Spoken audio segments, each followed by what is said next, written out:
这太医令家中上百口人，说砍就砍，这是犯了什么罪了？哎，听说没治好皇后娘娘的病，被诛了10族。哎呀，这也太惨了！我叫朱家人，上一世身为朱元璋22世玄孙的我，却穿越成为了太医家中的仆役。而今正是洪武15年，马皇后病重，太医令束手无策，被老朱一气之下连诛10族。我作为那倒霉蛋家中仆役，也遭牵连。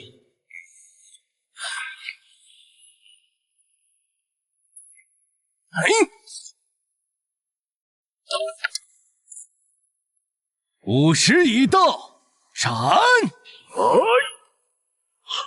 刀下留人！谁喊的？我自己喊的。你自己喊有用吗？我看电视剧里，只要喊这句，必有骑马的来救人。我想试试。电视剧？俺不管你什么剧不剧的，这一刀下去，铁人也要被俺砍2半。等一下！别废话，赶紧把头伸出来！砍完你的还要砍他的，砍完他的接着砍他的。这么多人等着呢。身在大明，10族被清。老天爷，这是来先救我一个穿越的吗？你为什么追着我搞啊？恭喜宿主，时空穿梭系统已开启，宿主可以在诸天万界任意穿梭。搞，这太好了，老天爷！时空穿梭，我一个闪现回到兰乡，小命岂不是保住了？还可以购买药品，再穿回来治好皇祖奶奶。那我岂不是飞黄腾达了？刀下留人！有什么话跟阎王爷说去吧。我能治好皇后娘娘。刀下留人！有什么话跟阎王爷说去吧。我能治好皇后娘娘。胡言乱语！皇后娘娘什么身份？也是你小子敢妄议的！闪！刀下留人！死到临头你还喊？这次真不是我喊的，天王老子喊的，今天也救不了你，拿命来！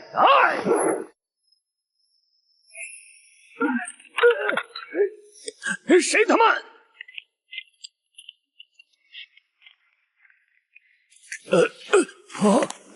大人，把他放了。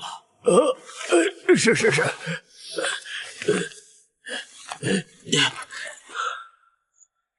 你刚才说你能救皇后娘娘，不错。你可知欺君之罪乃是灭9族的大罪？大人，我本就将死之人，何必骗你？若救不活皇后娘娘，还反倒连累9族。此人是皇上亲自下令要杀的人，我若救下他，只怕陛下心中会心生猜忌。但如果他真能治好皇后娘娘呢？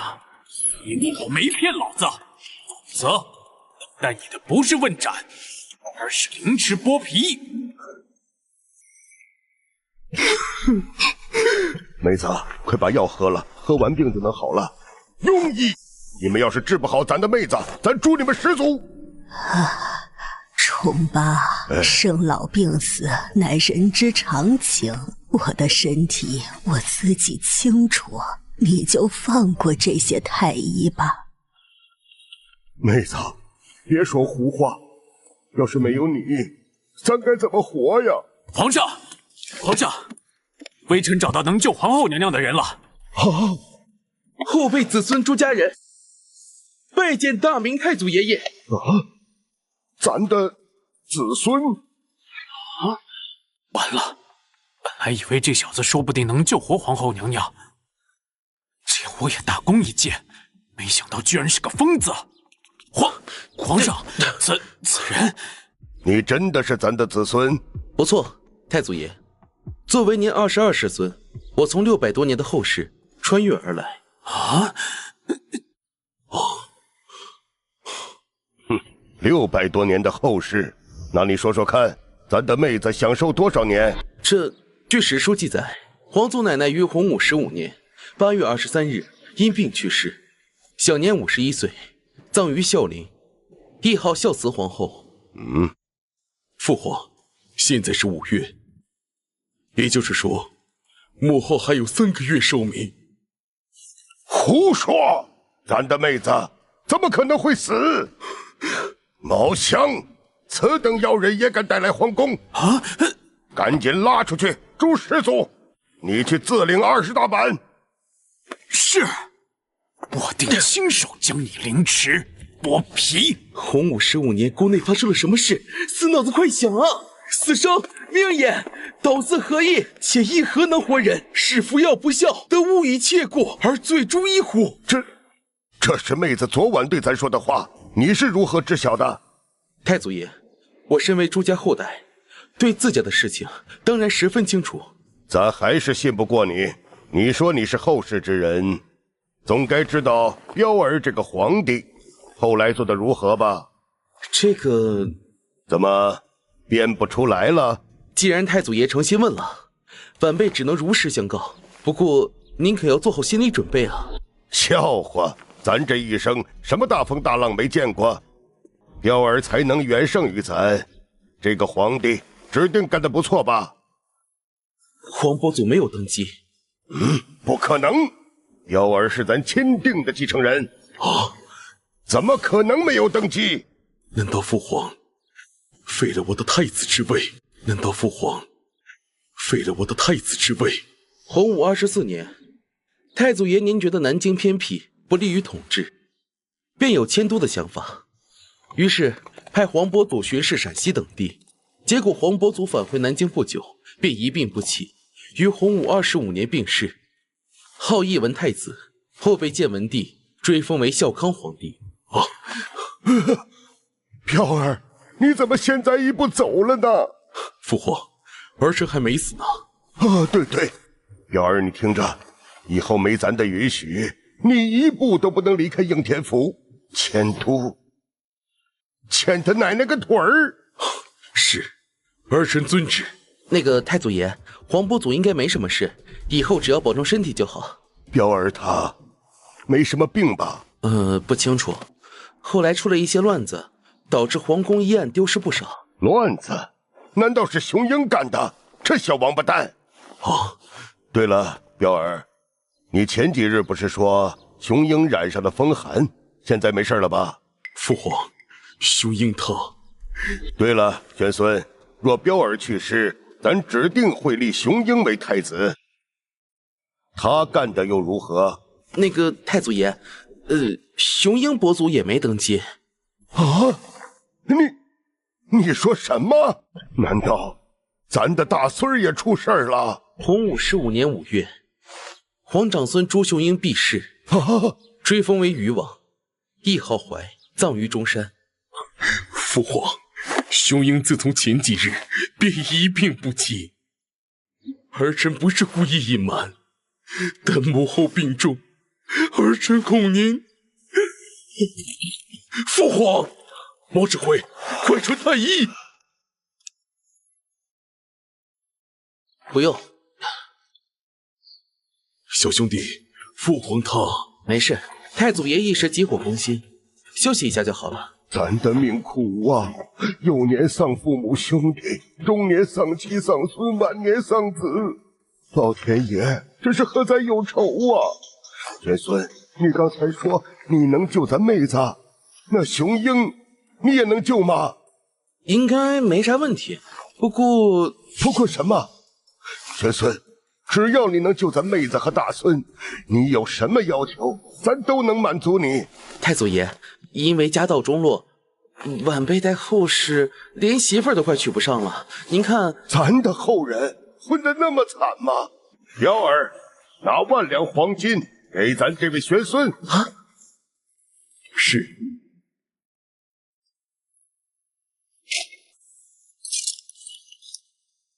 我勒个道，发财了！太祖爷，您稍等一下。父皇，此乃神迹啊！这下我终于相信这小子是后世之人了。这些药应该能治好皇祖奶奶和朱雄鹰。对了，系统，太祖爷能通过时空隧道来到现代，一如我华夏如今的盛世繁华吗？可以的，宿主。不过为防止平行错乱，不同时空的人在不同时空仅能停留24小时。这样吗？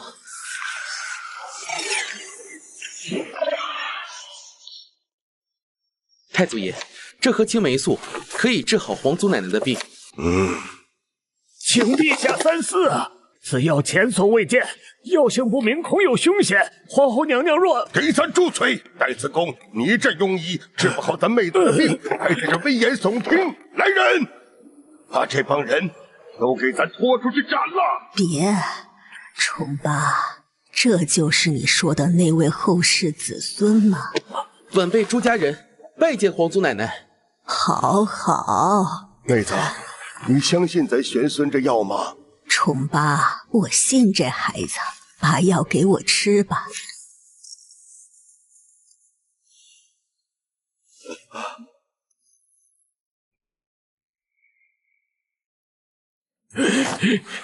皇上简直是急昏了头，话可以乱说，药能乱吃吗？聒噪！虫八，你嗓门也太大了啊！妹子，你醒了，高烧竟退了。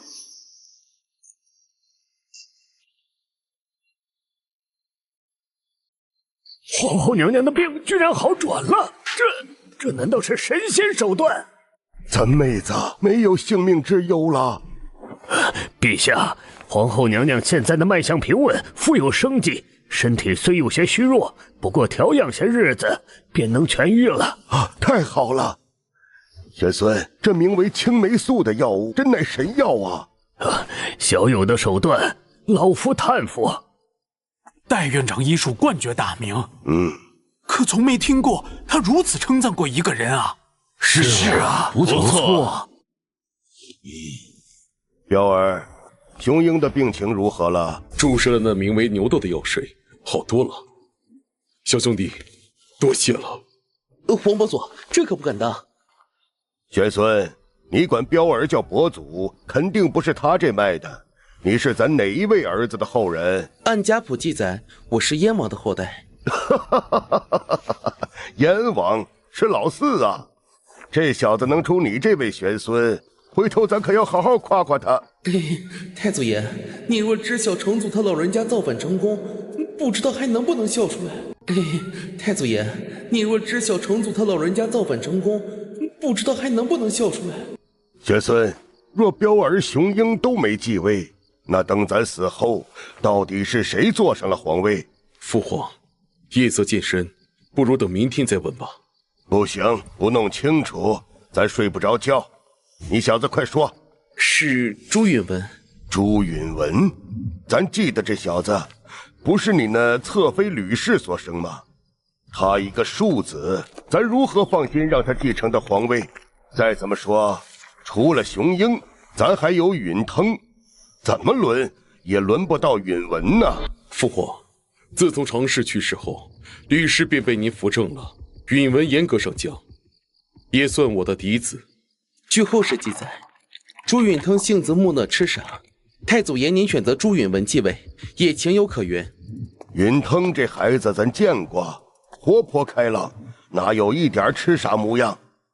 莫非是彪儿死后，这吕氏故意将允腾养废，好让自己的儿子继位？太祖爷，后世有种说法，晚辈不知该不该说。你说。许多人都觉得，皇长孙和太子妃都是吕氏害死的。他怎么敢的？不可能，吕氏温婉良善，他怎么能干出这种事？具体情况没人清楚。不过种种事情后，吕氏和他儿子成为了最终受益者，这是不争的事实。彪儿，你回去之后多注意吕氏的一举一动，还有将雄鹰和允腾带进宫，交由你母后亲自抚养。是。在继承人问题上，咱不可能不考虑老四。难道他也出了什么意外？那倒没有。洪武25年，黄埔祖去世后，您考虑过让燕王当太子，但是让刘三五以秦晋两王上在给否了。不过，皇位最终还是落到了晚辈这一脉。什么？你刚才不是说允文继承了咱的皇位吗？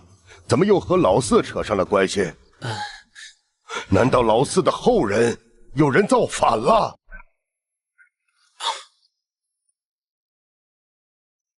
哎，妹子，你怎么来了？隔老远就听到你的大喊大叫了。那么晚不睡觉，你想干什么？妹子，你不知道。还有这种事儿？这皇位在后世，怎会落到弟儿那一脉去了？回皇祖奶奶，此事还要从朱允文说起。怎么又扯上允文了？咱要问的是……重八，你看你又急。嗨，咱老朱这不是担心咱的大明江山吗？玄孙，你接着讲。洪武31年5月，太祖爷驾崩，随后朱允文登基，年号建文。咱还有16年可活。朱允文登基后，觉得叔叔们手握兵权，镇守各地，有造反的隐患，于是决定削藩。这小子要削藩，咱在北地部署藩王，本意是为了防范蒙古人，为了防止藩王做大，咱只给他们指挥权，军队还是属于朝廷。允文难道连这样也怕？在削藩过程中，有大臣提议，可以学习汉武帝，兵不血刃，解决藩王问题。还有大臣提议，可以给藩王施加恩惠，改换封地。这些举措都不错。不过，这些提议朱允文都没接受，而是采取了黄子成的建议，暴力削藩。难道直接派兵镇压？没错，洪武31年，朱允文削周王朱肃，废为庶人，流放云南。同年11月，派大臣进驻北平，夺燕王兵权。建文元年4月，废齐王朱福，代王朱贵。6月，废闽王朱耿为庶人，流放漳州。襄王朱柏被人诬告谋反，朱允文不问缘由，派人包围襄王府。朱柏不愿受辱，全府上下自焚而死。老十二，哎呀，听听你的好儿子干的好事儿。父皇，要不是你选了允文登基，他哪能干出这些事啊？你这是在怪咱？儿臣哪敢啊！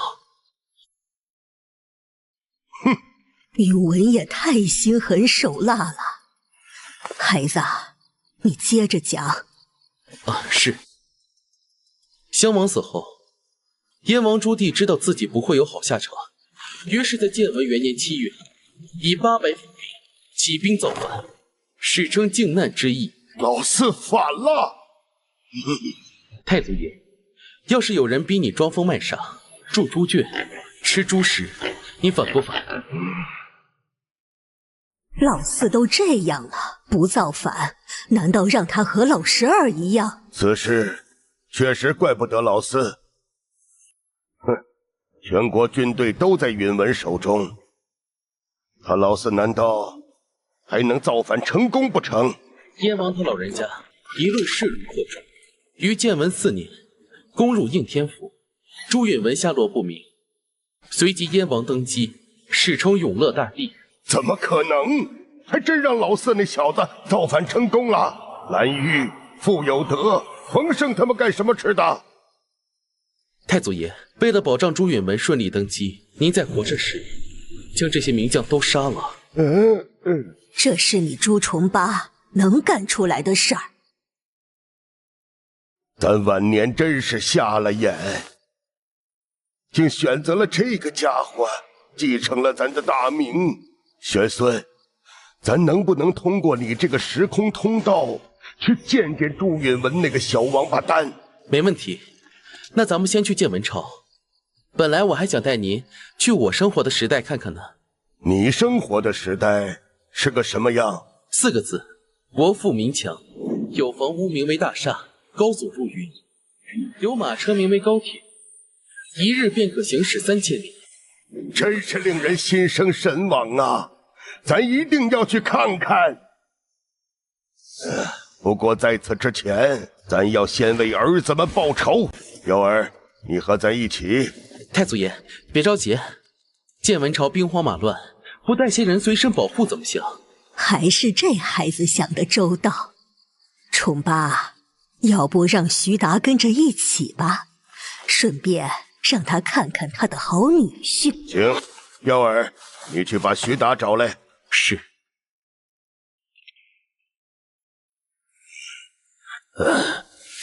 拜见陛下。哎，都是老兄弟了，别整这些虚的。瑶儿在路上把情况都跟你讲了吧？啊，讲了。不过上位，此事也太匪夷所思了。这位就是拜见徐将军。这小子是老4后人，身上有你家大丫头血脉，难怪长得玉树临风，仪表不凡。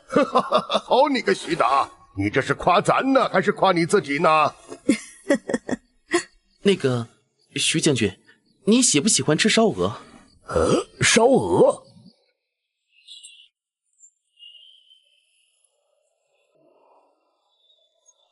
皇爷爷，孙儿该怎么办？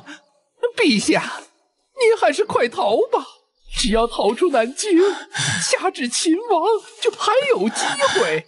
燕王将皇宫围得水泄不通，你让朕往哪儿逃？皇爷爷，孙儿来找您来。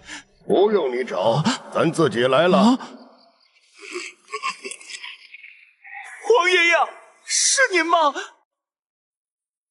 皇爷爷，燕王他造反了，你要救救孙儿啊！咱知道老4造反，不过处理他之前，咱有事要问你啊。皇爷爷，您说，咱的儿子们呢？咱问你，你12叔呢？皇爷爷，12叔要谋反，孙儿也是不得已为之啊！你这王八蛋，哪只眼看到老12要谋反了？瞧，你12叔就对你最是喜爱，你却将他逼得全家自焚，看咱们打死你！父皇，让儿臣教训这小畜生，逼死你12叔！老子咋生了你这个狼心狗肺的东西？父王，父王，你也来了，儿臣不是做梦吧？父王，这个皇帝还是你来做吧，儿臣不当了，不当了。爹，这小子一会儿笑一会儿哭，不会被咱们打傻了吧？没想到咱朱棣能以藩王之姿夺下天下，没想到咱朱棣能以藩王之姿夺下天下。爹，我们全家造反，下去该怎么见皇爷爷呀？什么造反？老子分明是顺位继承的。爷爷，唐太宗李世民当年也是这样说的。嘿，小兔崽子，都敢调侃起你爷爷了！赶紧进宫，别让建文那小子跑了。是。爹，快跑！皇爷爷在里头。胡说八道！父王，定是建文那小子在宫内装神弄鬼。走，随咱进去看看。燕王，可还识得老夫？日父，随老夫进来。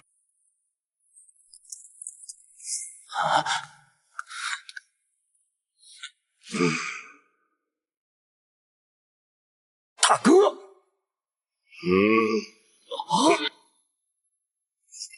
爹，你没死呀？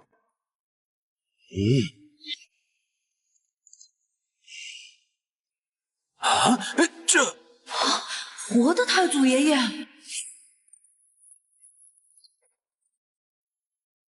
草民朱重八携长子朱标、玄孙朱家人拜见永乐大帝。爹，您还没死呀？咱要是死了，哪能见到如今威风凛凛的燕王殿下呀？爹，老四，你出息了呀！听咱玄孙说，你是历史上第一个造反成功的藩王，从南打到北，硬是把咱的大明给灭了，了不起！儿臣不敢。不敢？都打进乾清宫了，你还说不敢？爹，我也是被逼的呀！越门削藩，弄得兄弟们生不如死，老山都被逼得自焚了。儿子要是不造反，燕王府上下都活不了。父皇，此事怨不得老四，他也是迫不得已。老四，要是孤还在，你会造反吗？父皇，此事怨不得老四，他也是迫不得已。老四，要是孤还在，你会造反吗？大哥，您别开玩笑了，给我老四10大胆子，也不敢造您的反呢。谅你也不敢，这小子是你和妙云的后人。不是我的后人。后辈朱家人拜见成祖。啥？成祖？老四，你真行啊，敢和咱爹称兄道弟了。不是爹，大哥，什么成祖，我压根不知道啊！这小子分明是在造谣。咱这玄孙来自600多年后，你说咱是信你还是信他？啥？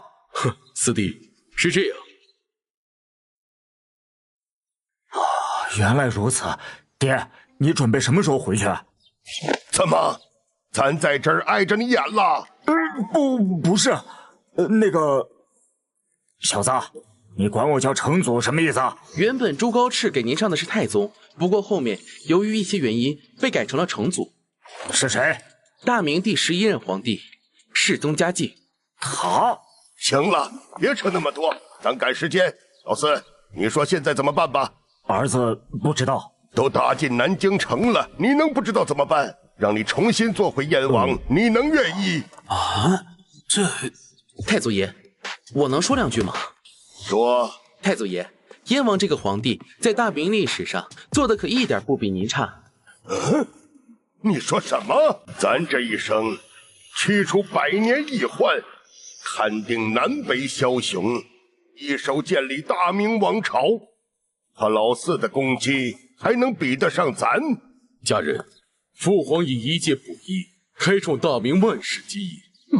四弟就算再雄才大略，恐怕也难以超越父皇吧。四叔，靖难之役这个污点，我能吃你一辈子。哼！大人说话，小孩别插嘴。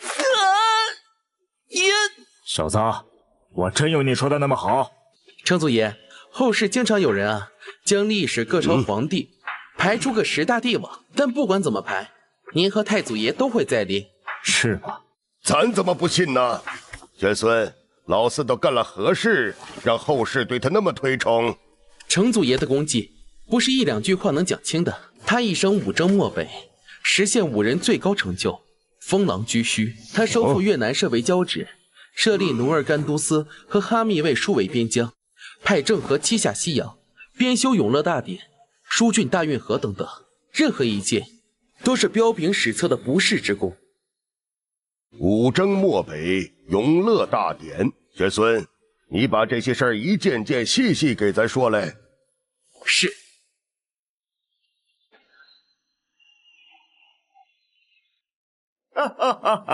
想不到朕的一生会那么辉煌。你称呼自己什么？想不到朕的一生会那么辉煌。你称呼自己什么？爹。听了玄孙的话，咱这才知道，当初没选你继承皇位，是咱错了。爹，皇爷爷，若没有四叔夺我的位置，我干的一定不比他差。一边玩去！派人通知在京的文武大臣，全部到乾清宫，咱有话要说。是，没听到你们皇爷爷的话吗？快去找人。爹，你咋不去？没看到我在陪你皇爷爷说话吗？我也要陪皇爷爷说话。看看你那尖嘴猴腮的样子。四儿啊，这是你家老二吧？不错不错，这小子咱喜欢，和你性子很像，是个当皇帝的料。太祖爷，您这眼光也是没神啊！这皇位可以给你做，但你大哥的后代你要照顾好。要是敢对他们做什么，咱带大军来平了你。是。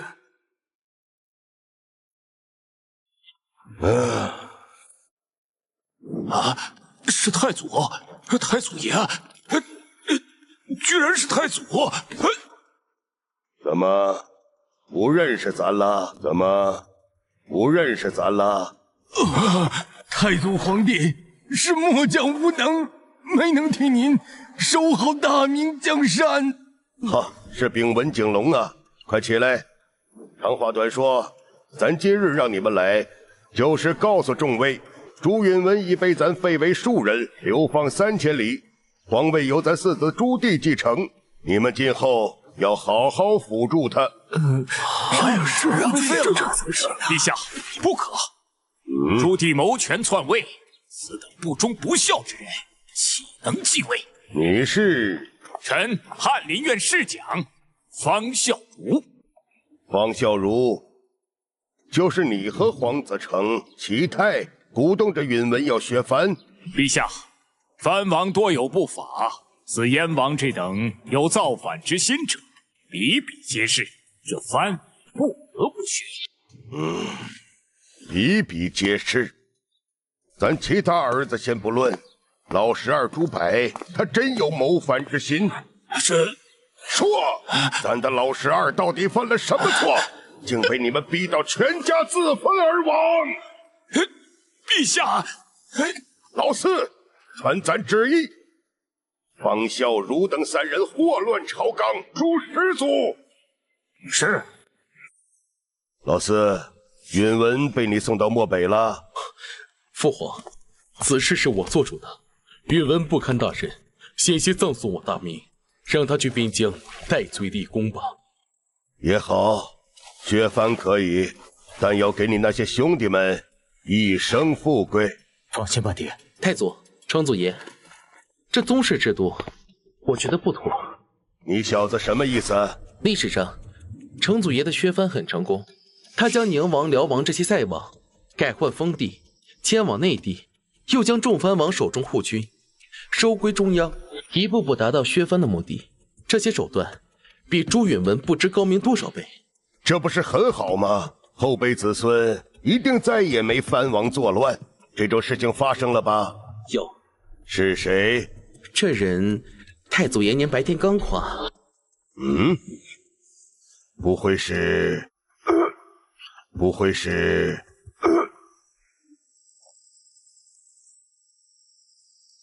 哈哈，我也造反了，大哥，你不会怪我吧？当时在位的一定不是我，否则你但凡想要这个皇位，我就让给你了。难道老子造的是你的反？大侄子，论打仗，你小子哪是我的对手？朕一定造反成功了。二叔，我不是允文，你更不是爷爷，你若造反，我必杀之。狂妄！没错，造反之人就是程祖爷家的老2，汉王朱高煦。不会吧？老四，看来藩王造反是你家老传统了，是不是？都太想进步了。爹，您就别嘲笑我了。那小畜生成功了吗？没有，汉王被您的好圣孙朱瞻基3下5除2就收拾了，对大明影响倒不大。只是据说朱高煦造反不成，被朱瞻基命立誓用铜缸燃炭活活烤死了。这小子比我心狠，二叔，你不会怪我吧？怎么可能？我被你小子做成瓦罐鸡了！咱大明这皇位传承还真是坎坷不断。不谈这个了，玄孙，宗室制度到底有什么问题？程祖爷削藩很成功，给了诸王许多赏赐，但同时也对宗室进行诸多限制，禁止参加科举，不得当官从政，不得擅离封地等等。宗室子弟无所事事，只能忙着生孩子。到了明朝后期，宗室子孙竟有100万之多。哈哈哈哈！咱老朱家人丁兴旺，这不是好事吗？太祖爷，您不觉得成祖这些举措就像养了一群猪吗？臭小子，你胡说什么？太祖爷，大明后期之所以亡国，我敢说和宗室制度密不可分。您想想，100万宗室需要朝廷提供多少俸禄去供养这些蠹虫？咱当初定下这宗室制度，可没想到老朱家那么能生啊！大明百姓可被咱害惨了。这该如何是好？大明的宗室制度总体上沿袭唐宋，若这种方式不行，难道只有推恩一条路可以走？小子，你可有什么解决办法？太祖爷，这是我从后世给您带来的礼物。让你想办法？你掏出张擦屁股纸干什么？这可不是一般的纸，而是王维，而是一张世界地图。世界地图？这儿难道就是咱的大明？在这张纸上就那么点大？不错，太祖爷，世界很大，若诸王不好分封，何不让他们打出去？要知道，诸王中才能出众者可不在少数啊！打出去，这主意不错。看来宝船要赶紧建造了，回头把我这些兄弟全带。大航海时代要提前开始了吗？上尉，这几位爷，俺拦不住啊！我们的谈话你们都听到了？滚出去！爹，我不想被这臭小子做成瓦罐鸡。既然皇位没我的份儿，我想出海，为大明开疆拓土。俺也一样。你们也罢，你们去吧。爹，我会向你证明，这个皇位你做得，大哥做得，我更能做得。爹，我会向你证明，这个皇位你做得，大哥做得，我更能做得。没选择让我继位，是你此生最大的错误。走。老四，儿孙自有儿孙福，随他们去吧。兴许你家老二还真能在外头闯出一片天地呢。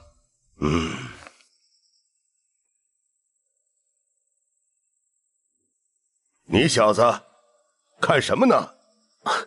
太祖爷，若去了朱允文，在场诸位便是大明前5位的皇帝，真乃五龙同朝啊！是吗？他们父子干得如何？仁宗、宣宗总体上都各有成就。看来我大明朝人人皆是明君。太祖爷，这话您可说错了，哪个朝代没有昏君啊？不说别人，他的儿子明英宗朱祁镇就是历史上1等1的昏君，被后世尊称为瓦剌留学生、大明战神。一次土木堡之战，便葬送大明20万大军。什么？父皇！一战便断送我大明20万将士性命，朱祁镇的对手难道又是一个袁廷不成？若是袁廷还好，对手强大，至少还能辩解一句。可击败20万明军的是漠北草原小小的瓦剌部落。怎么可能？按照玄孙刚才所说，后世这瓦剌被我打到溃不成军，又被詹吉打到彻底臣服，曾传到我这曾孙手中，竟会变成这个样子。土木堡之变，朱祁镇为瓦剌部生擒，使大明险些重演靖康之耻。此战让大明军队精锐尽失，大明从此由盛转衰，国力开始一蹶不振，内忧外患不断。怎会如此？怎会如此啊！玄孙，带咱去找这鳖孙。是。爹，先去找成年后的朱瞻基，我要让他和咱们一起好好看看他亲自挑选的继承人是如何毁了大明的。爹，先去找成年后的朱瞻基，我要让他和咱们一起好好看看他他亲自挑选的继承人是如何毁了大明的？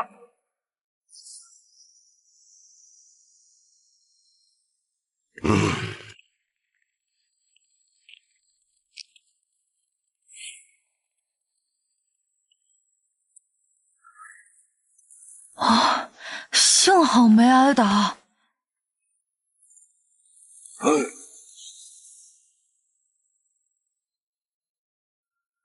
这是宣德3年，朱瞻基御驾亲征，征讨草原各部。此战，这小子不会打输了吧？自古以来，游牧民族更善马战，胜负还真不好说。今天太阳落山之前，会有很多人会死。朕的最后一道旨意，如若你们看到朕落下马来，不要哀悼，不要停止冲锋，紧紧跟随军旗，握紧长矛，挥舞刀剑，誓死方休。日月山河永在，大明江山永在。杀！杀！杀！同道全押，随朕冲锋！杀！兄弟们，此战对手不是疯子朱棣，而是他的孙子黄毛小儿，不足为虑。马背作战，优势在我，随我冲！上！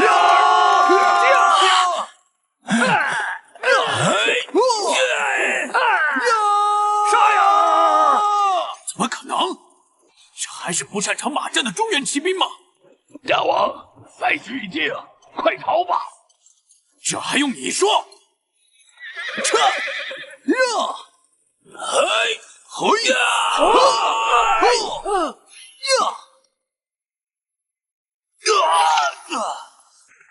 领军为伍，皇上威武！老四，你这圣孙英勇不凡，咱羡慕啊！也不知雄鹰比起詹基又会如何？一战使漠北草原各部臣服。爷爷，孙儿没给你丢脸吧？陛下，您看谁来了？啊，爷爷啊，黑祖！草民朱棣携老爹朱元璋、大哥朱标拜见宣德大帝。爷爷，你们咋还没死啊？出家人果然个个都是父慈子孝。小子，若不是看你伤得太重，老子非揍死你不可。俺也一样。为啥呀，爷爷？孙儿可是才打赢一场大胜仗啊！还不是因为你的好儿子。我有儿子吗？陛下，大军出征前，孙皇后已有身孕，现在应该已经诞下了龙子。啊，爷爷，这到底怎么回事啊？让这小子给你解释吧。反被朱家人拜见宣宗爷。你是什么？我儿子朱瞻基不仅一手断送大明气运，自己还被瓦剌俘虏了。立马派人追上逃走的马哈木孙子野仙，不惜一切代价也要杀了他。是。皇帝朱瞻基被俘，京城被瓦剌大军包围，难道我大明亡了？宣宗爷，大明江山岂是说亡就亡的？生死攸关之际，您口中那位懦弱无刚、不堪大任的次子景泰帝朱祁钰临危即命，他生动诠释了什么叫天子守国门，君王死社稷。再加上您身旁的于少保力挽狂澜，京城成功守了下来。哦，我守下了京城。于谦，朕果然没有看错你。爷爷，孙儿不孝，险些成了大明的千古罪人。爷，这……若说有罪，咱同样不能幸免呢。若早早把皇位传给老四，哪还有什么靖难之意？曾孙，你有伤在身，快点起来吧。谢皇爷爷。说到底，还是继承人选择错误。曾孙，朱祁钰继位后，大明江山又如何了？戴宗爷干得不错，不失为一位明君。景泰8年，国泰民安8个字成为他一生功绩的肯定。不过他不够狠，所以死得凄惨，成为大明16帝中唯一一位没有入陵寝的皇帝。什么？这后辈说他是大明中兴之主都不为过，为何结局会这样？到底发生了什么？宣宗爷，要说这一切，其实和您那位孙皇后分不开关系。若薇，大明贤后不少，但要说妖后，只此一位，便是孙若薇。在朱祁镇听信宦官王振谗言，冒险御驾亲征时，孙皇后没有劝阻，反而支持，间接导致了土木堡之变。后来更是为了支持亲儿子朱祁镇复位，和文官合谋策划了夺门之变，致使朱祁钰被捐禁后郁郁而终。更有阴谋论者说，代宗无嗣、幼子朱见及夭折，皆和孙皇后脱不开关系。怎会如此？若朱祁镇复位，这于谦的下场不会好吧？朱祁镇复位后不久，便以谋逆之罪将于谦处斩了。这畜生！于谦，是咱老朱家对不起你。太祖不必如此，我于谦争的是万世之名，若能挽救百姓，再续大明，虽死无悔。于少保，你做到了，在后世，您可是清官良臣的典范。于谦这小子，老子没使他杀，老大没杀，孙儿没杀，却被朱祁镇一刀斩了。这小子着实可恶。爷爷，是孙儿瞎了眼，选了朱祁镇继位。家人，把我们传送过去，老子要亲手宰了这畜生！陛下，宣宗爷，难道要提早挂了？宣宗爷，您的病好多了吧？被你带到后室，经过那些医生诊断后，这才知道我是得了那什么糖尿病，吃了些药好了不少。饮食方面，您还是要多加注意。您也不想像历史上一样不到40而亡吧？知道了。太祖爷爷，那后室繁华无比，只是停留时间短，无法观其全貌。你们没去太可惜了。你以为咱和你一样清闲呐？咱废除了丞相，家国重担都在咱一人肩上扛着，一刻不得闲呐。不过如今安排彪儿建国，咱终于能和玄孙一起好好去见识下后世的大好河山了。俺和爹一起，我也去。你病才好，去凑什么热闹？朱重八，我用你教我做事。妹子，在后辈子孙面前给咱留点颜面。行，这次就放过你。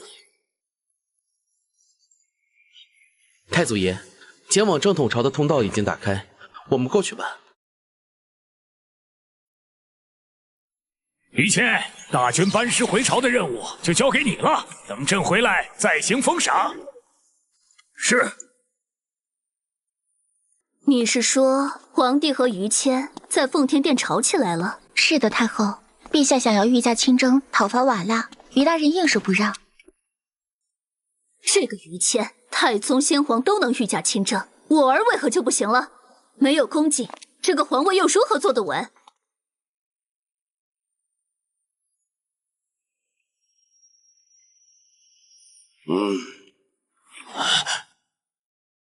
这是京城后宫。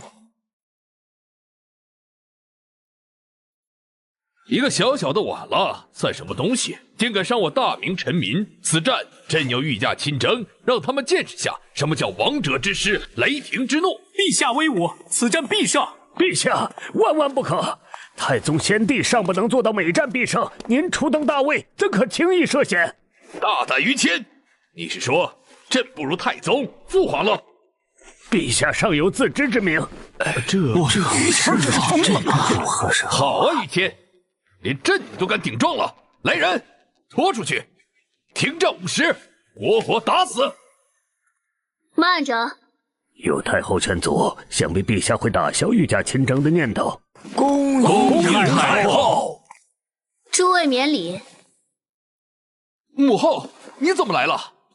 皇上，听说王振鼓动着你要御驾亲征。太后娘娘，奴婢。太后，陛下此番出征，于情于理皆为不妥。瓦剌，于大人不必多言，皇上要御驾亲征这事，本宫允了。哦，什么？我大明历代君王，有哪位不是马上皇帝？如今我儿想要效仿太宗先帝，御驾亲征，谁赞成？谁反对？臣赞同。若英国公在，安能如此？陛下，于谦屡次冒犯天颜，臣建议此次出征，斩他祭旗。准。朕看谁敢？谁？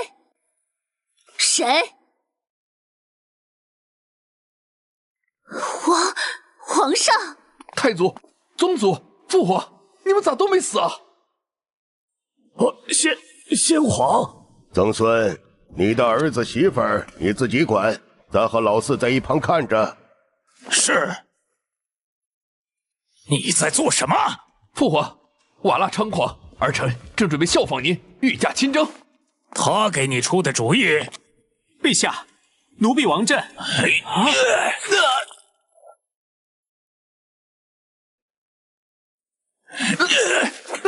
我让你御驾亲征，母后救我！朱瞻基，你在做什么？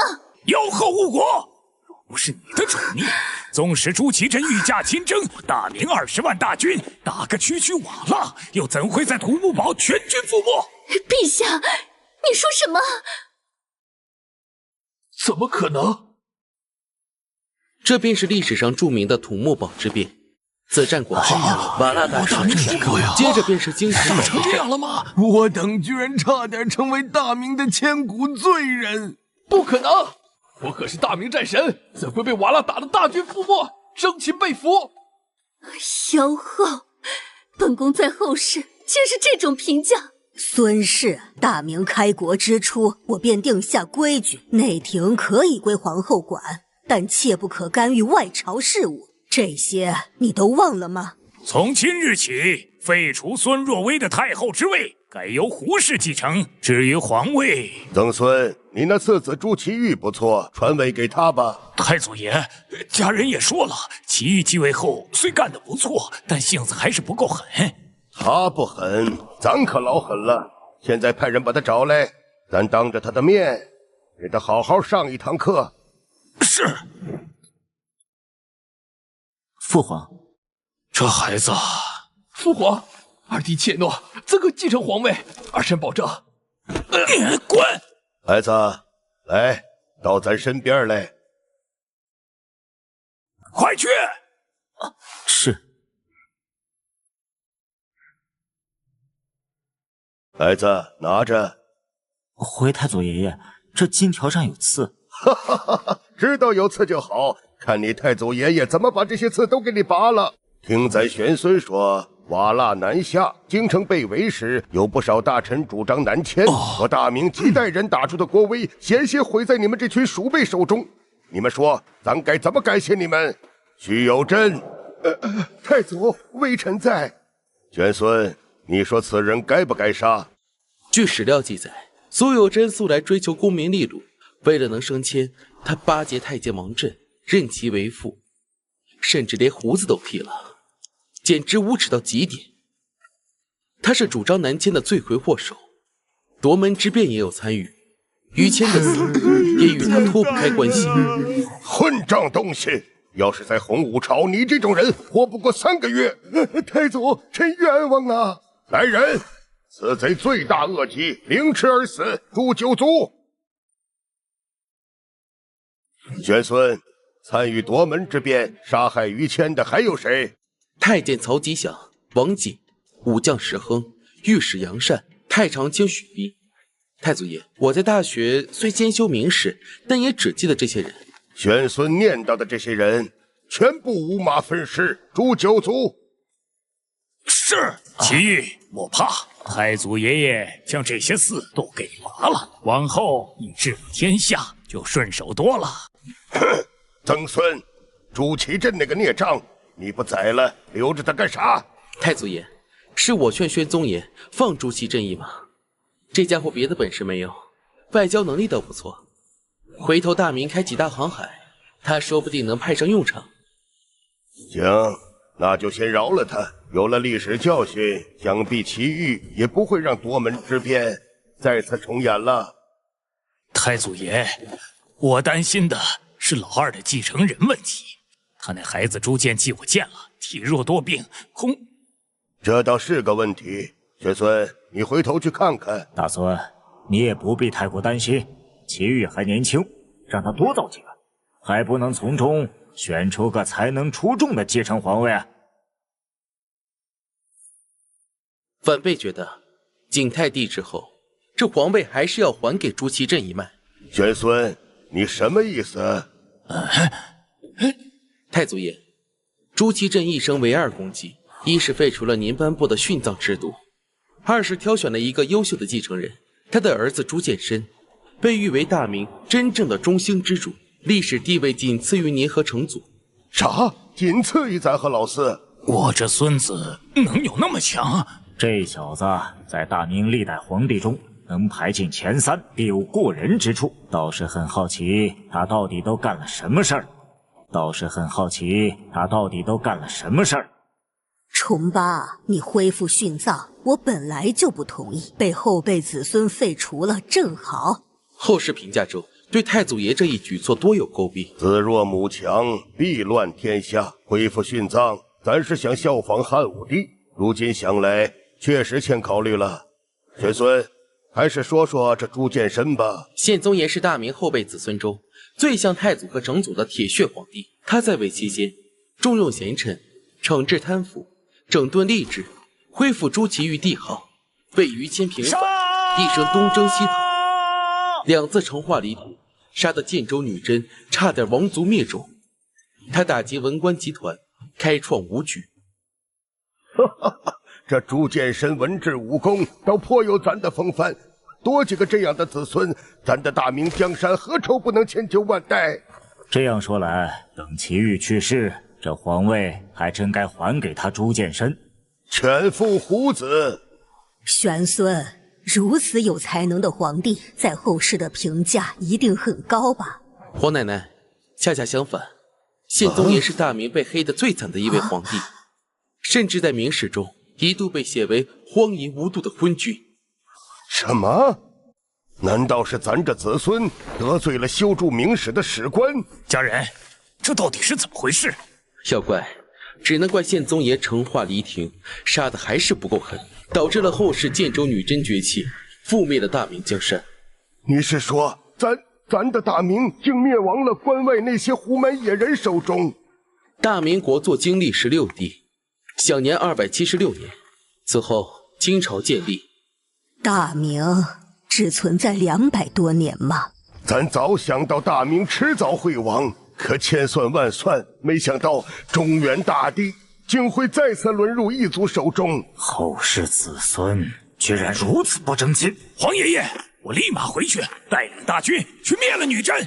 玄孙，带咱去见见大明最后一位皇帝，咱倒要看看他到底有多昏庸无能，竟亲手弄丢了咱的大明江山。太祖爷，您先消消火。其实崇祯爷也是没办法，要不先去见见宪宗爷。大明灭亡不是一朝一夕的，玄孙带你将大明后面的皇帝一一见过，您就明白了。也好。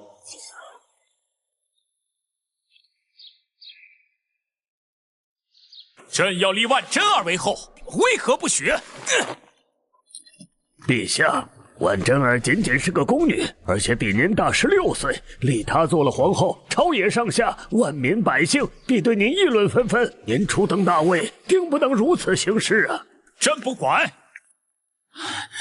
5岁时，我便随父皇被幽禁南宫。那些日子里，若不是有贞儿的陪伴，我岂能活到今日？他4姐4母，对朕无微不至。朕曾经许诺，来日登基必封他为后。万万不可呀，陛下！母后，贞儿，你怎么来了？陛下，贞儿何德何能可以当皇后？您就不要为难众位大人了。不行，朕够了。母后。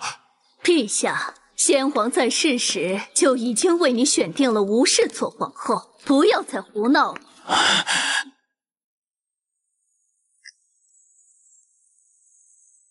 哎，什么事儿啊？那么热闹，说给咱听听。啊，这是太祖高皇帝。小子，想不到你还是个情种，哈哈，不愧是老朱家的人，像咱，是吧，妹子？朱重八，你是情种啊？是啊，在咱心中可只有妹子一人。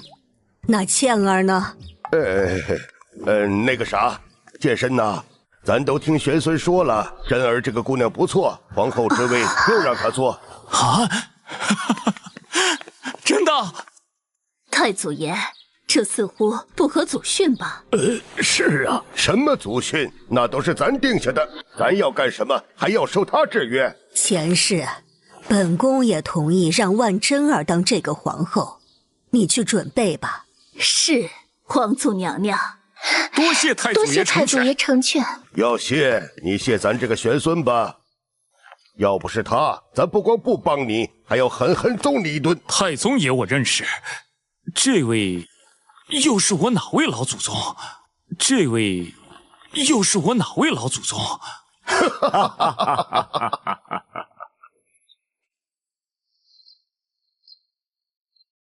太祖爷，您喝茶。这个小太监倒是有一股机灵劲儿。我竟然是大明的中兴之主，在大明历代君王中仅次于太祖、太宗，这对我是否过誉了？宪宗爷，这评价一点不夸张。您武功上不输太宗，文治权谋上更胜太祖。玄孙，你看不起谁呢？咱在朝堂治理上还能输给这小子？爹，其实我觉得吧，您在文治上还不一定有我强呢。混小子，找打！娘，您给评评理，我说的是不是实话？妹子，咱真有他说的那么差？重八，比起历朝开国之君，你在文治上确实没啥出彩的地方。比起唐宗宋祖，咱确实差点儿。不过比起这小子，咱又哪不如了？宪宗爷执政中期，在朝堂上便真正做到了乾纲独断，百官臣服。他是如何做到的？一是在内阁中擢升万安、刘吉等精于揣测上意，务求明哲保身的大臣，导致内阁6部落得纸糊3阁老、泥塑6圣书之机。大臣们的职责不再是建言献策，而只需要理解、执行、落实旨意，使文官集团蜕变成了高度依附皇权的行政工具。二呢？二，对言官谏臣疏离打压，使其难以形成舆论制约，同时建立机场，赋予宦官极大权力，与朝臣相互制衡。通过一系列环环相扣的策略，宪宗爷成功从登基初的受制于人，到朝纲独断的转变，个人权威从此达到顶峰。不错，和他的2个策略相比，咱在某些施政上确实过于简单粗暴了。能将大明从土木堡之变的泥潭中拉出，健身已经做得很好了，不愧为中兴之主。能得到2位老祖宗的认同，健身死而无憾。宪宗爷在大明内忧外患下继位，纵观其一生，他对内整顿军备，建立9边长城防御体系，对外咄咄逼人，展现强硬姿态。他知人善任，精兵简政，才太老弱，提拔精英，改革武举，疏通经济，安定两广，平定荆襄，黎庭扫学，收复河套，使流民安居乐业，工商繁荣兴盛。黎庭扫学，收复河套，使流民安居乐业，工商繁荣兴盛。就是这样一位中兴之主，却被清朝黑得体无完肤。以致后世之人只记得他是个有恋母情节、宠幸宦官的昏君。更有位知名武侠作家在书中开头便是成化年间民不聊生。健身，其他咱不管，建州女真一定要倒其巢穴，崛起种类，听到没有？是。陛下，若要出兵女真，奴婢王旨愿做先锋。哈哈哈！你一个小太监，志向还不小。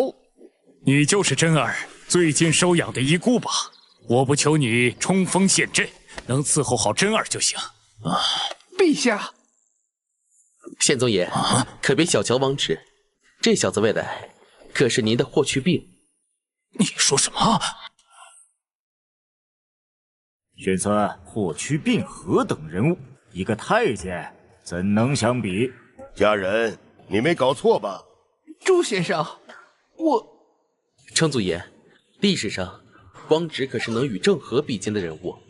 他16岁提督西厂，权倾朝野；17岁离庭扫学，荡平女真诸部；20岁同王悦奇袭威宁海，横扫蒙古。作为宪宗爷手中最锋利的剑，说他是大明的冠军侯，一点不为过。好小子，这不就是没把的蓝玉李文忠吗？没想到我大明的太监都如此有能耐，怪不得家人对万贞儿多有赞赏，一手培养出剑身，还有这小家伙，本宫不如也。陛下，王直，愿坐朕的霍去病吗？愿为陛下肝脑涂地，死而后已。好，若你灭了女真，朕封你个冠军侯，又如何？谢陛下。玄孙，王直最终被剑神杀了吧？玄孙，王直最终被剑神杀了吧？太祖爷何出此言？剑神用他与文官相互制衡，文官集团必对他恨之入骨，焉有不死的道理？太祖爷，您只猜对了一半。王直后来确实遭受到文官的陷害，但性命无忧，20多岁便被宪宗爷贬去守皇陵了，也算有个善终。哈哈哈哈哈！都说帝王最无情，剑神倒是有情有义。王直，可惜了。自大明建立以来，文官集团就没消停过。说起来，还是咱杀少了。太祖爷，要说文官真正做大，还要到宪宗爷儿子孝宗朱佑樘的弘治朝。我儿子难道是个昏君？昏君倒谈不上，因为有您打下的丰厚家底。孝宗在位时，甚至出现了短暂的弘治中兴，他在后世名声可比您好听多了。咱算发现了，这史书都是文人写的，谁对他们好，他们就跪舔谁。太祖爷说到点上了，你小子少吹捧咱了，说说看，朱佑樘又有什么作为？太祖爷，其实要说大明第一深情，不是您和宪宗爷哦，而是这位明孝宗，他用一生践行了一夫一妻制。啥？这朱佑樘一生只有一个女人？没错。那活着也忒没意思。朱重八，你在狗叫什么？哎，妹子，您听咱解释。家人，我儿子没把大明弄丢吧？那倒没有。孝宗继位后，废西厂，恢复科举，废除酷刑，兴修水利，开放沿海市舶司，重启朝贡贸易。总体而言呢，他算是一位颇有能力的人君。不过什么？他的仁慈导致了在执政后期，皇权逐渐被架空，本人也渐渐沦为文官集团的傀儡。只能说他是一个好人，但绝不是个好皇帝。这小子对文官太宽容了，一点血性都没有。咱的大明是与百姓共天下，而非与士大夫共天下。玄孙，把咱传过去，咱要好好教训下这个朱佑樘。是。剑神，记住了，2次离庭若不够，那就离他个100次、1000次，直到让女真这个民族彻底从历史上消失。谨遵太祖之命。陛下，歇会儿吧。多谢皇后。姐，我说的口干舌燥，你也不知给我倒杯茶。姐夫，南城外那3000请皇帝，不是什么良田，你就赏给我吧。皇帝，哼，贺岭，你当朕是傻子吗？朕多次下旨禁止宗室外戚侵占土地，你们就不能消停点吗？姐姐，你瞧瞧姐夫。陛下，贺林要的又不多，不过3000顷而已，你给他就是了。不准！陛下。行了，姐，其实那3000顷地已经在我手中，我进宫就是来通知他一声。你，夫君，别生气了，这天下是您的，就不许我张家沾点光吗？行了，回头朕和户部说一声，那3000请良田给他就是了。太好了，父君，严令说他爵位太低了，你看。陛下，小国舅爷喝醉了酒，带着您的衣裳冠在强暴宫女。你说什么？走，去找朱佑称那小子。救命啊！别跑啊，美人儿，让我亲一口。这畜生就是朱佑称。孝宗爷还挺会玩啊。朱见深就选了这个败类做继承人。你是我朱家子孙。你是哪宫的妃子？我看你也是风韵犹存啊。老四，给咱活劈了这个畜生！是。你们谁呀？竟敢向我动手！小国舅爷，您没事吧？把这群刺客抓起来，那个老美人留下。你们，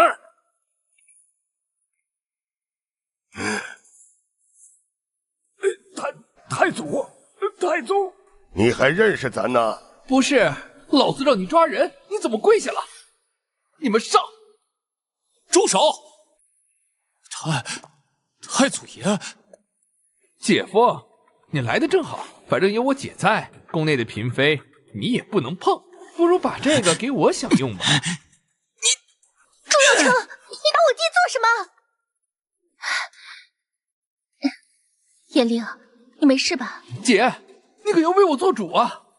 后辈子孙朱佑称拜见太祖、太宗、皇祖奶奶。太祖。原来你才是朱佑称，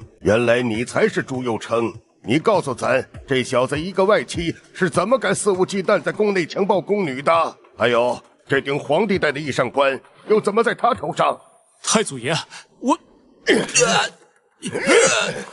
废物东西！就你这种窝囊样，也配当咱大明的皇帝？你要做什么？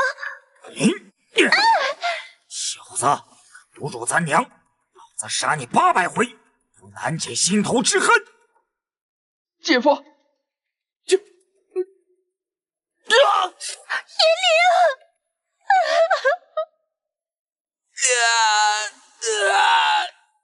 太祖爷下手没轻没重，陛下不会被活活打死吧？朝野上下早就对张氏兄弟不满了，这下太祖爷将他们处死，真是大快人心呐！咱可以不杀张氏，也不诛张家九族，但你必须多纳几个嫔妃，多生几个孩子。太祖爷，我有后诏1个就够了，生那么多孩子做什么？孝宗爷，您的儿子明武宗朱厚照英年早逝，没有留下一儿半女，您算是绝嗣了。什么？我绝嗣了？其实不光武宗英年早逝，算时间，您也没几年活了。你说什么？弘治18年，您年仅38岁去世。我身体健康，怎么会死那么早？玄孙，健身活了多久？成化23年，明宪宗去世，享年41岁。咱可是活到了70多岁，为何咱的后人都那么短命？太祖爷，后世有种说法，宪宗、孝宗、武宗均不是正常死亡的，不过明史中并没有这种记载。什么？难道说是文官集团的手笔？孝宗爷，御医刘文泰，你记得吗？他因为医死先皇，已经被朕从4品太医院使降为5品院判。你问他是？这种庸医，你没将他诛九族？这个爹，这小子比我那老大朱高炽还仁义。刘文泰也算是个奇人，接连医死2任大明皇帝，最后还能善终。你是说我也是死在他手上？不错，史料记载，您姐姐患上感冒，便被他几服药治死了。要说没有人作祟，我是不信的。这群狗东西，他们竟敢弑君，真是反了！玄孙，大明不会就是亡在这群文官之手吧？和当时的文官有一定原因。蠢货，昏君！要不是你纵容文官做大，咱的大明岂能说亡就亡？太祖爷，家人都说了，我在后世那可是1等1的明君啊！大明亡关我何事啊？太祖爷，家人都说了，我在后世那可是1等1的明君啊！大明王关我何事啊？孝宗爷，我没讲清楚，其实您只能算文臣士大夫口中的明君。经济上您修斋设桥，大兴土木，将国库挥霍殆尽，宪宗爷留下的家底被您全败光了。军事上因为没钱，北患猖獗，致使河套丢失。吏治上，文臣若是贪污死罪，可以花钱赎罪。咱恨不得将天下贪污之人全部都揪出，到你这儿花钱就能买命。王八蛋，咱不批了你！要说孝宗爷，朝堂管不好也就罢了，连家奴也管不好，致使太监贪污成风，家中户部张家2兄弟突增王府，鱼肉百姓长达50亿。可以说，明朝开始走下坡路，正是从孝宗爷您开始。武宗爷也是呢，为了破局，开创豹坊，险些将明朝的死循环打破。何谓豹坊？这朱厚照不会又是一个玩物丧志的昏君吧？太祖爷，其实武宗像您一个侄子，文忠，不是文正。他们2人都是那种看起来纨绔好玩，但每逢大事都能担当重任的人物。文正啊，那这豹坊又是什么？豹坊是武宗爷的离宫，内部设有妓院、舞场、寺庙，诸多凶猛野兽。武宗爷在此过着声色犬马的生活，长期不理朝政。啥？这还不是昏君？太祖爷啊，您看看，比起后赵，我这皇帝已经当得很不错了，您为何总盯着我不放啊？混蛋，还不是你教子无方！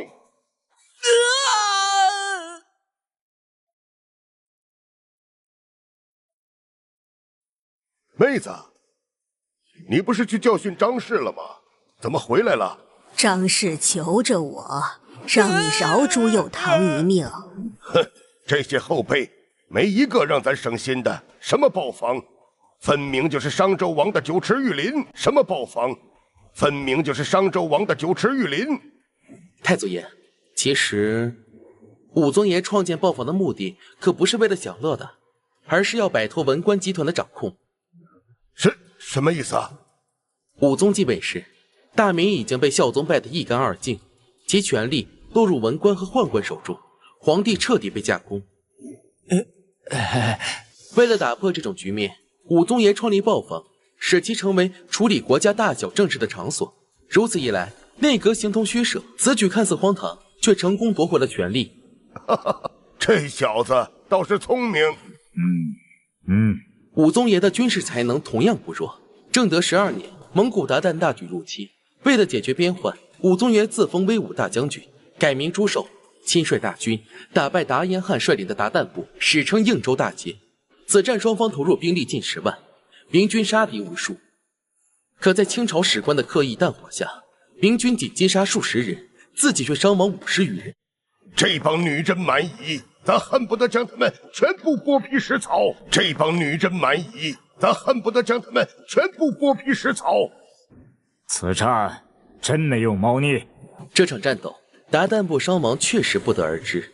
可是数月后，铁木真第15代世尊被蒙古人寄予厚望的达延汗便不治身亡。此后数十年，蒙古鞑靼元气大伤，再也不敢深入掠劫边境。我儿子能有这么厉害？这还是我和圣孙之后第一位御驾亲征的皇帝吧？这小子的胆魄，咱喜欢。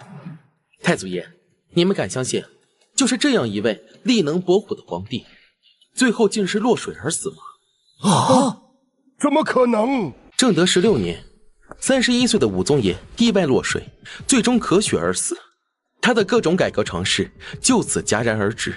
好啊，连续3任皇帝死得不明不白，这大明到底还姓不姓朱了？重八，要说这一切，你也有责任。妹子，这和咱又有什么关系？重八，你想想，自从开国后，从前跟着你的那群老兄弟，有几人活到善终的？没了勋贵集团制衡，文臣们自然就做大了。是啊，爹，都怪你。程祖爷，您的过失同样不小。我咋了？你组建内阁，让文官们帮忙批红处理政务，导致了他们慢慢成为了权力的掌控者。笑啊，怎么不笑了？越说咱越气。玄孙，把咱传过去，不杀一批文官，难解咱心头之恨。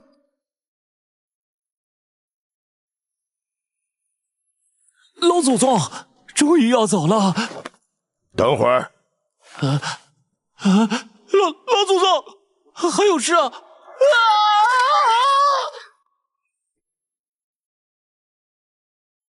刘瑾死了吗？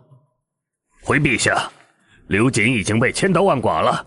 死前他口中喃喃：“奴婢刘瑾辜负了陛下期望，是朕对不起他。”陛下，您也不想想，您派刘瑾盘查各地钱粮，整顿盐税，清账屯田，哪样不是在捅文官们的肺管子？这些举措固然没错，可也彻底把文臣们逼急了。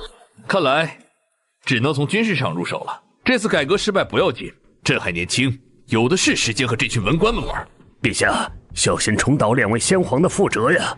放心，御医无节从小陪伴朕左右，有他在，朕不会有事。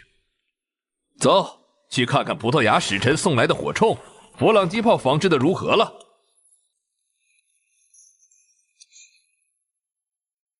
啊！哪来的妖人？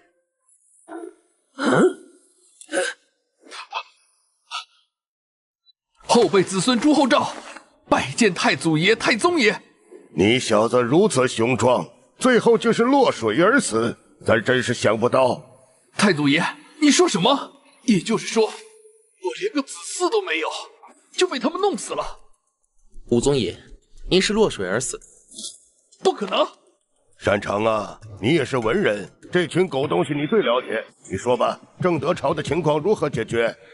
陛下，为今之计只能让文官们之间相互内斗起来，只有这样，他们才会对皇帝放松警惕。正德陛下这时便可趁机收拢兵权。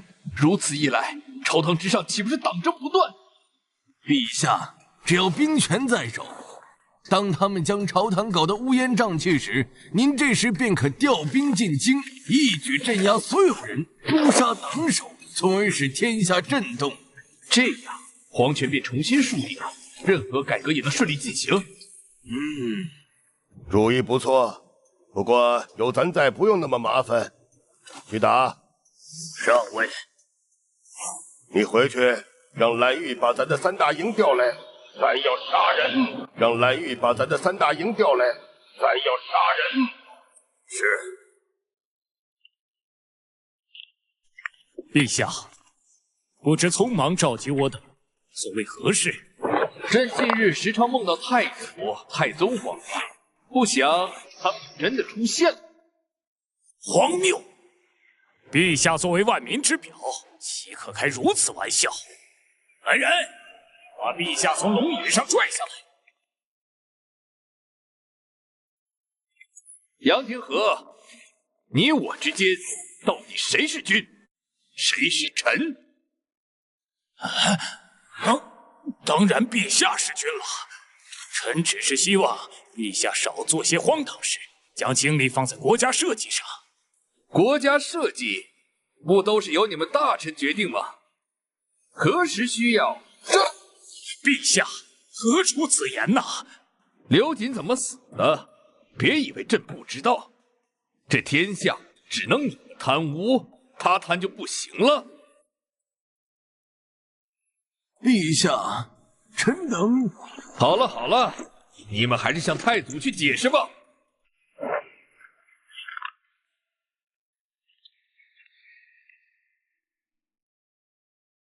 恭迎太祖、太宗爷爷。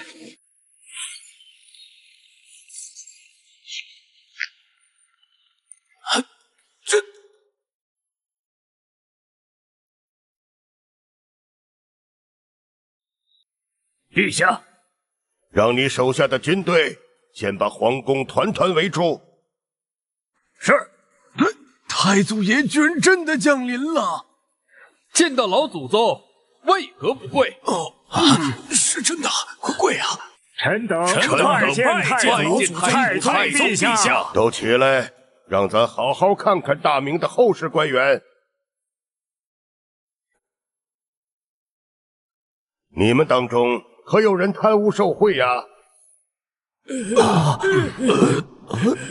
都拉出去诛九族。是。太祖爷，饶命啊！贪污的银子，微臣一两没敢花。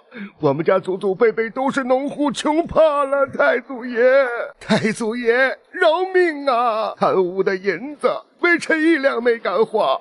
我们家祖祖辈辈都是农户，穷怕了。太祖爷。哎呀，这。你们胆子很大呀，连皇帝都不放在眼里。听说逼得后赵皇宫都不敢住了。回太祖，臣等忠心耿耿，哪会做出这等事？陛下不回宫，是因为他沉迷豹房，臣等劝不阻啊！别再狡辩了，这儿有为咱的后世子孙，你们做出什么事，他一清二楚。玄孙，你来说说。正德15年，武宗爷不顾群臣反对，南下巡视。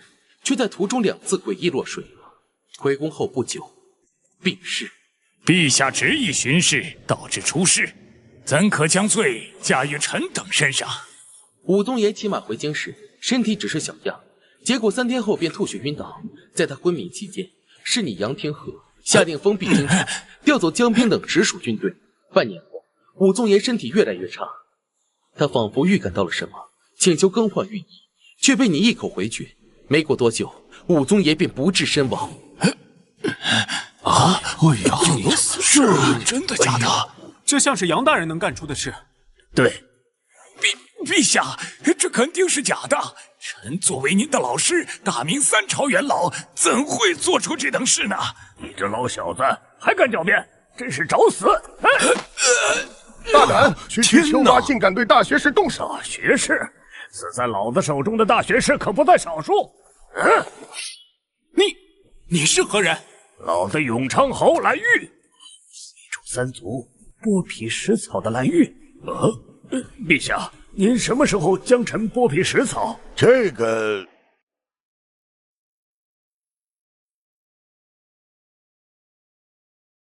蓝玉呀，你可是咱的义子，咱怎会将你剥皮食草呢？别听这群酸儒瞎说。真的，你可是咱的义子。太祖爷，这是我的词儿啊！秋拔，你们骂咱的将士是秋拔，好大的胆子！来人，让他们看看秋拔的手段。是。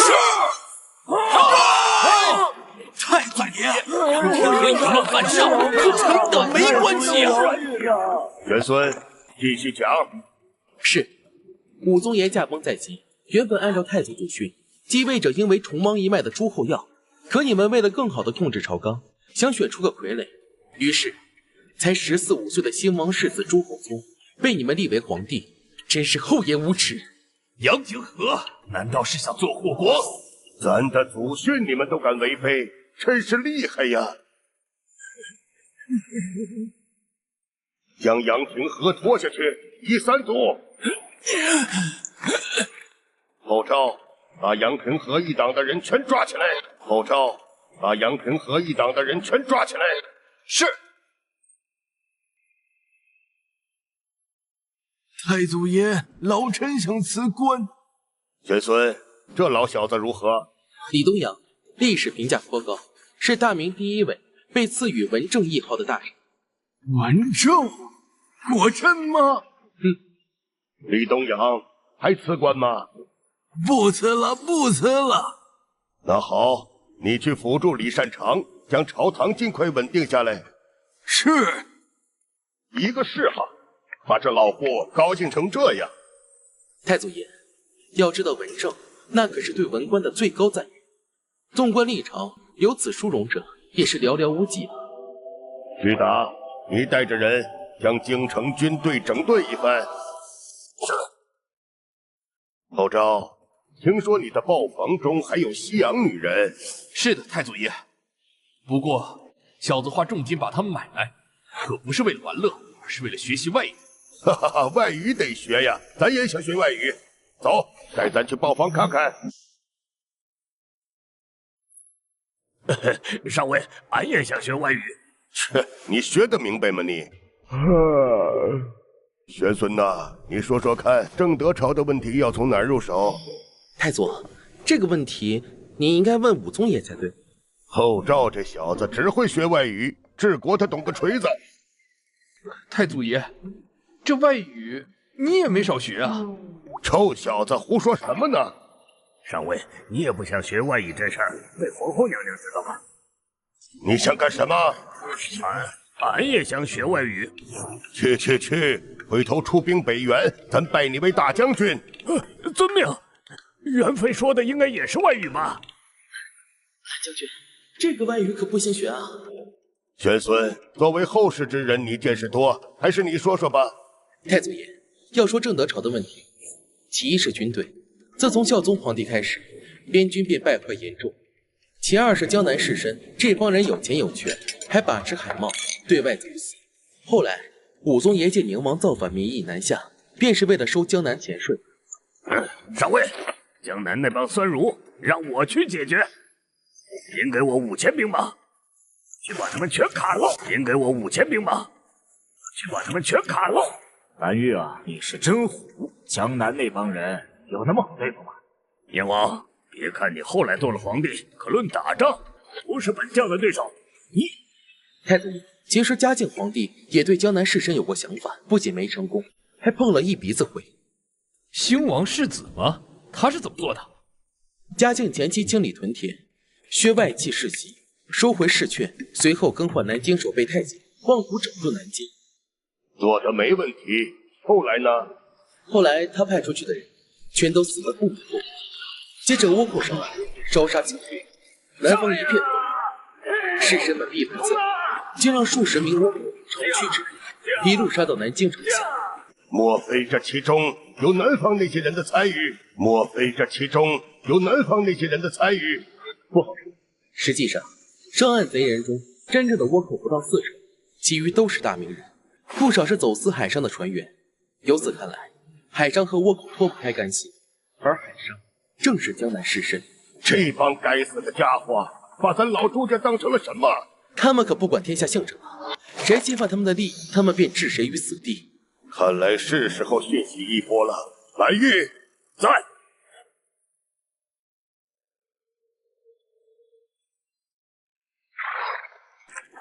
将军，这就是刘府，依仗着祖先刘大夏他们刘家已经成为大明在南方最大的海商之一。上尉那子孙让我必须灭了刘家，看来这刘大夏定是华夏罪人。杀！爹，刚才蓝玉派人来报，把一场大屠杀下来，杀的江南士绅豪族人头滚滚，缴获粮食8000万担，金银珠宝、良田字画数不胜数。哈哈哈哈！好，后赵，你组织人把良田分给百姓耕种。是。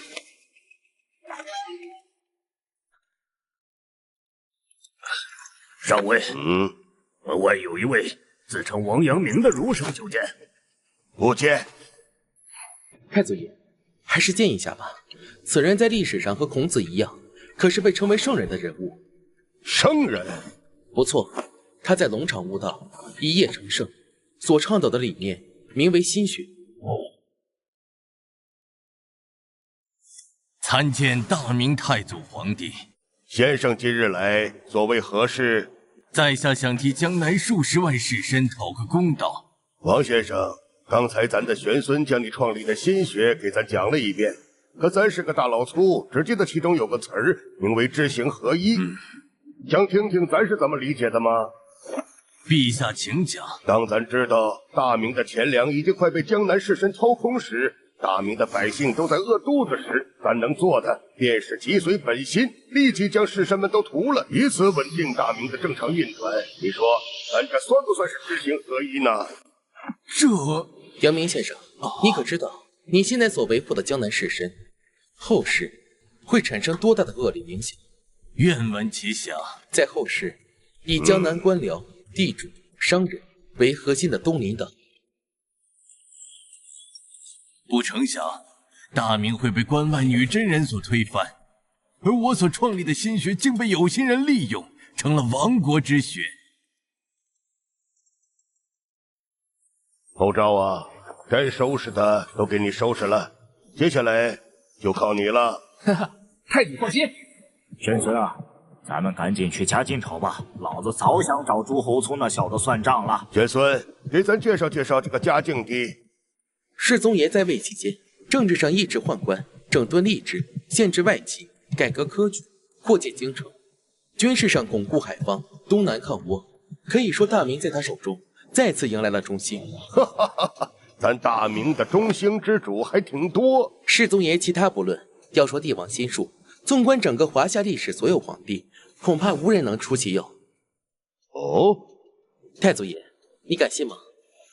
世宗爷可以20多年不上朝，一心修仙，却还能把持皇权不失，将文官们玩弄于股掌之间。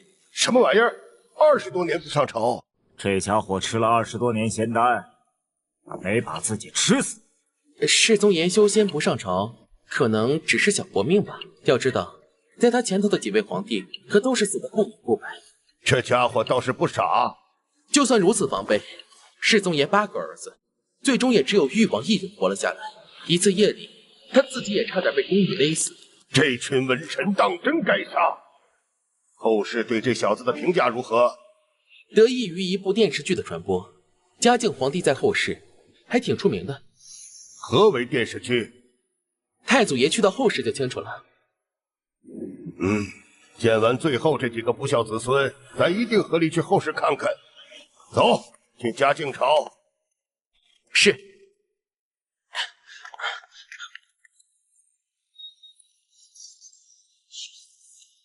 恭送太祖、太宗。后赵小子，少学点外语，把心思多放在百姓身上。是。练得身形似鹤形，牵出松下两寒经。我来问道无余说，云在清霄，水在平。圣上，徐阁老、赵贞吉、陈公公来了，让他们进来。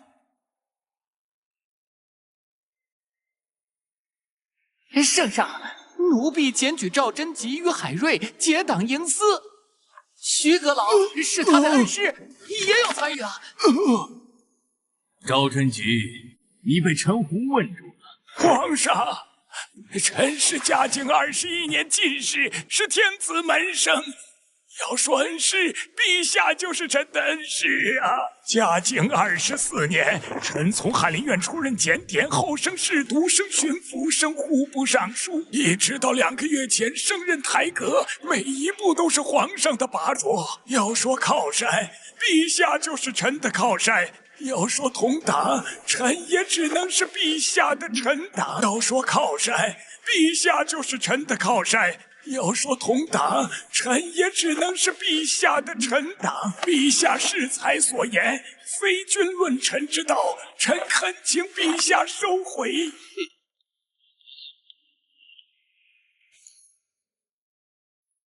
陈洪，给你机会你也不中用啊！圣上，奴婢这群文官倒是牙尖嘴利。圣上，这莫非是神仙下凡？道爷，我成了！道爷，我成了！道爷，我成了！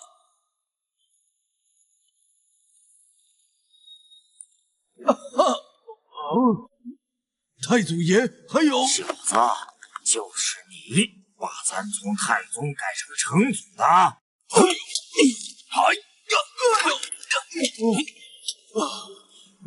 成祖爷，饶命啊！你管老子叫什么？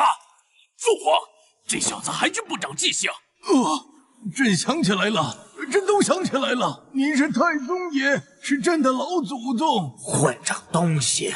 老子用一辈子证明自己是顺位继承的，你倒好啊！一个成祖，让后人都知道了，这个皇位是老子谋反得到的。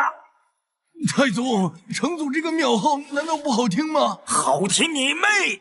老子是想效仿唐太宗，成祖是什么鬼？给我点庙号就罢了，你个狗东西，怎么把我直接踢出祖庙了？仁宗爷，怎么能叫踢呢？分明是迁。去你奶奶的！太祖爷，救命啊！咱还没找你算账呢。代政误国，沉迷修道，20多年不上朝，你也算大明独一份了。老祖宗，孙儿可没偷懒呐。这20多年来，我先是利用大礼义斗败了杨廷和，接着利用文臣们的矛盾掌控朝堂。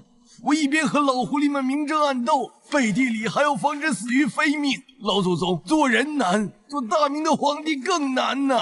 咱知道你难，要不然早就打死你了。老祖宗，其实世宗爷干的还真不错。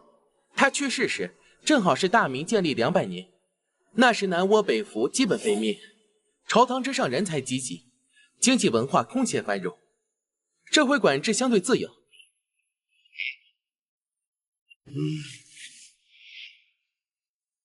这是你炼制的仙丹。哦，爹，不可！甜的。太祖爷是糖丸，什么仙丹都是糊弄那帮文官的。我就说，世宗爷吃了40多年的千汞化合物，怎么没吃死？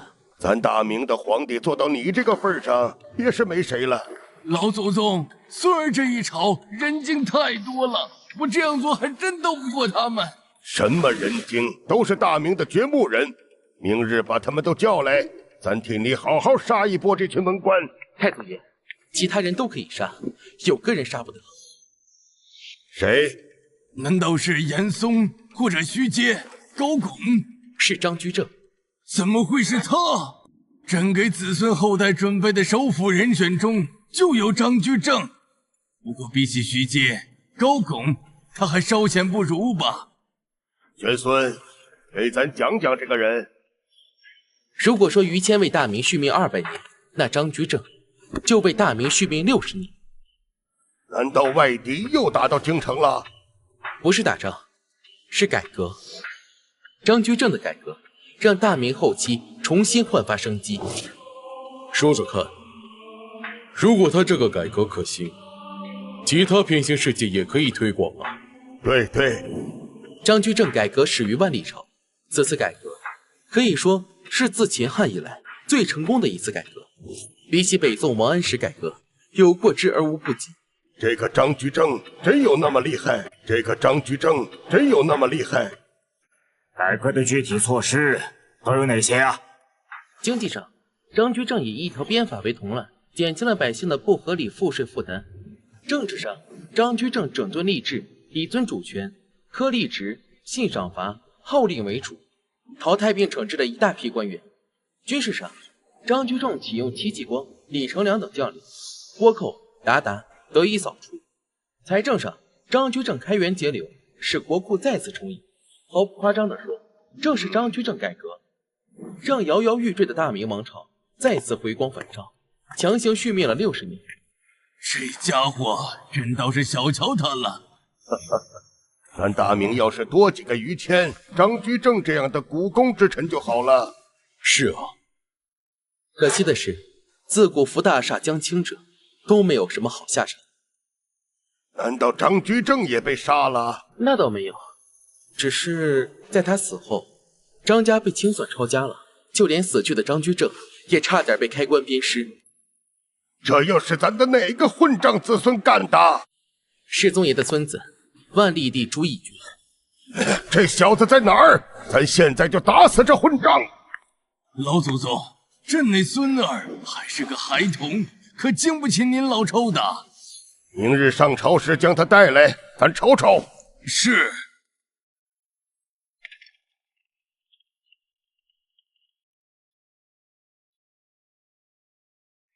小阁老进宫还坐轿子，真是好大的排场！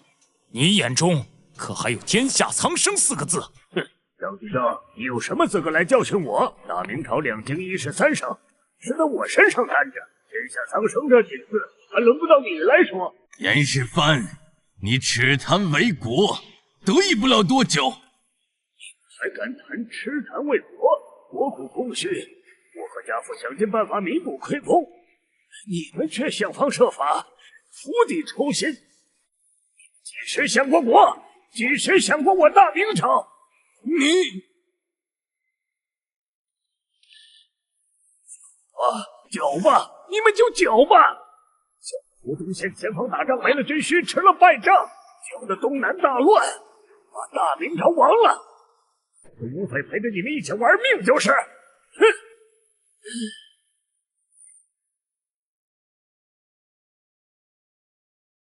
皇上，今年全国的税银都收上来了，户部的意思是拿200万。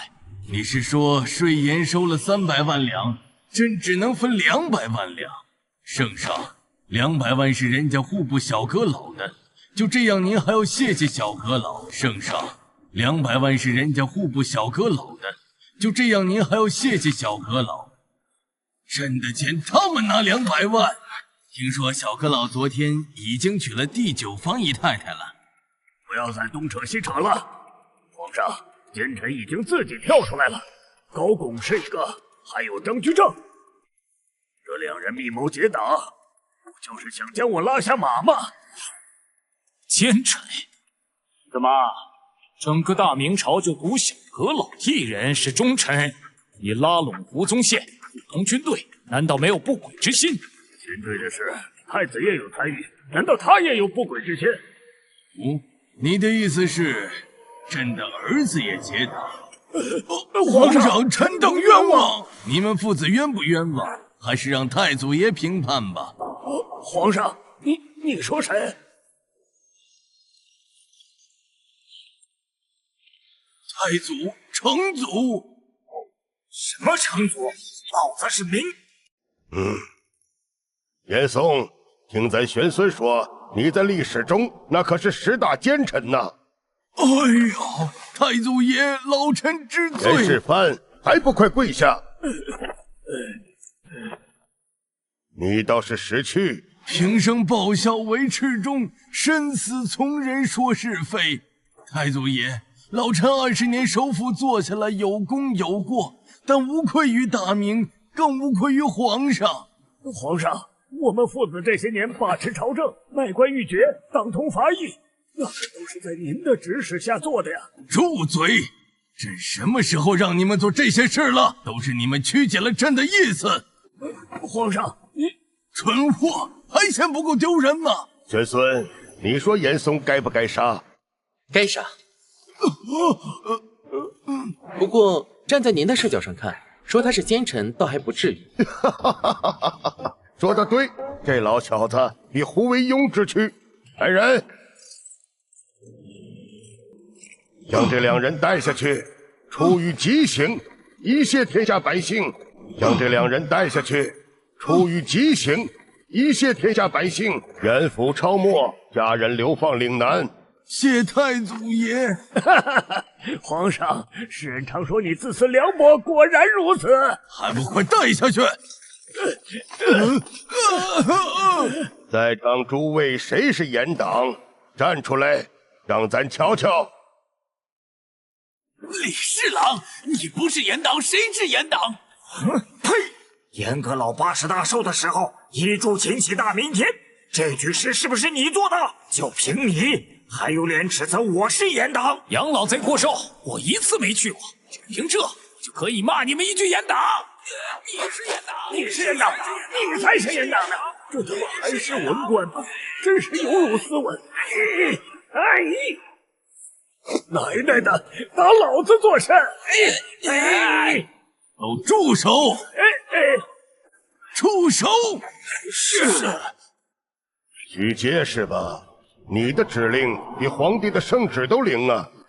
许节是吧？你的指令比皇帝的圣旨都灵啊！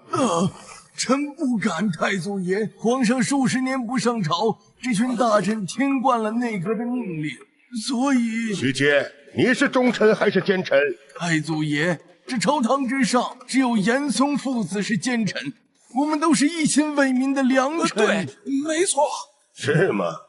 玄孙，你说说吧。徐阶，你说自己是良臣，那你徐家在江南和松江府等地的几十万亩地是怎么回事啊？回这位先生，那些土地都是臣祖上积攒下来的，有何不妥？哦，可据史料记载，自从你进了内阁，短短时间家里就增加了5万亩地，这又作何解释？哥，短短时间家里就增加了5万亩地，这又作何解释？那都是家里花钱买的。买的？被你徐家搞得家破人亡的那些百姓，听到此话，恐怕都死不瞑目。你们清流一直鼓吹海禁，拼死反对开海，说这是祖训。可你徐家100多艘大船又是怎么回事？那些船只能在内河航行的，不能出海。去你的！还搁这吹牛逼呢？脸皮那么厚，还自诩清流，你们就不害臊吗？太祖、成祖，臣冤枉啊！行了，咱懒得听你狡辩，去的，把他压下去，诛九族。是。啊！把他压下去，诛九族。是。哎呦！严嵩，徐阶被杀，首辅之位舍我其谁呀？张居正。臣在。张居正对我没威胁，替他求求情也无妨。太祖爷，张居正功于谋国，拙于谋身，说他是奸臣，下官是万万不信的。是啊。太祖爷，张大人不能杀。你是？臣海瑞。听咱玄孙提起过你，大明历朝官员中，咱对你最是喜欢，因为只有你才真正心中装着百姓啊！难道太祖爷想让海刚峰当首辅？太祖爷要杀要剐，悉听尊便。太祖爷要杀要剐，悉听尊便。只可惜微臣一身才华抱负，还未施展。你对咱的大明有恩，咱可舍不得杀你。严嵩既死，这首辅之位就由你来做吧。首辅？我张居正当首辅，这怎么可能？上尉，家人口中的那些贪官，臣带人已经全部满门抄斩了。南方的倭寇真有那么猖獗？孙儿已经让胡宪宗提拔了戚继光，有他们俩在，想必倭寇很快就能扫清了。倭寇屠杀百姓，着实可恶。太祖爷，大明缺银，而倭国盛产白银，不如等戚继光成长起来后，建造大船，让他带大军把倭国灭了。哎，倭国真有那么多银子？其实，倭国有大型银矿的事，在江南豪族中已经不是秘密了。沿海商船不断跟倭国以物换银，只是文官集团一直在瞒着世宗爷罢了。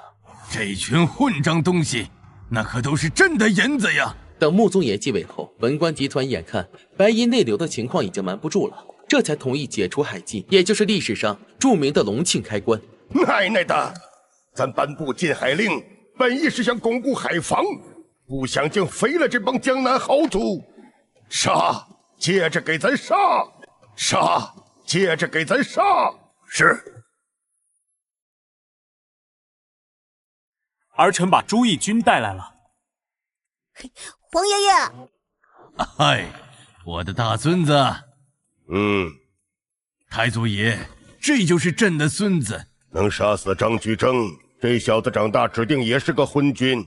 太祖爷爷，我才不要做昏君，我要做明君，做大明第一明君。不想在嘉庆朝再次见到五龙同朝齐聚。朱厚熜这皇帝做的勉强还能说得过去，他儿子又如何？太祖爷，我把高拱、张居正、海瑞都留给他，这个皇帝他难道还能做差了不成？父皇，儿臣自然不能和太祖、成祖还有您相比。穆宗爷算是大明历朝中最没存在感的皇帝了。什么意思啊？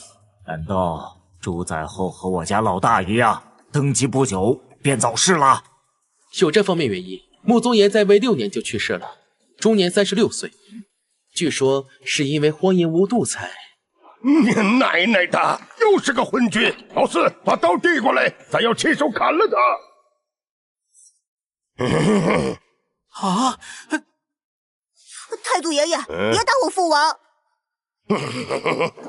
先别忙着动手。要说穆宗爷祸因而死，这事怎么看怎么蹊跷。你是说又是文官集团动的手？不好说。史书只记载，穆宗爷继位2年半，后宫妃子便有13人，这算多吗？当然了，穆宗爷频繁选秀肯定是好色的，但历朝历代的皇帝又有哪位是不好色的？就连太祖您恐怕也不能免俗吧？说着说着又扯上咱做甚？载姬，修道戒淫欲，你干脆和朕一起做道士吧。父皇放心，儿臣回宫就把妃子们遣散了。穆宗爷绝对不能算昏君，他之所以没存在感，一是去世的太早，二是他在位期间将国家大事尽皆交给内阁处理，朝议时常常一言不发。一言不发，他不算昏君，谁是昏君？如此一来，内阁的权力岂不是急速膨胀？太祖、太宗，载姬此举恐怕也是为了自保吧？太祖、太宗，载姬此举恐怕也是为了自保吧？父皇，儿臣……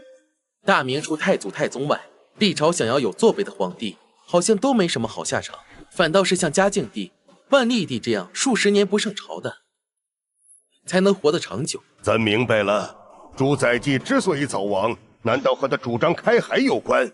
有这种可能。穆宗爷废除海禁，主张减赋，不管哪一项，都触动了南方豪绅的根基。载基36岁去世，那时义军才10岁。除掉一个不安分的，再扶持一个好控制的儿皇帝上位，真是好手段呐！这帮混账东西！家人，朕这孙子在位时又如何？看这股机灵劲儿，恐怕是位明君吧？神宗爷，大明可以说正是从万历朝才真正开始由盛转衰了。什么玩意儿？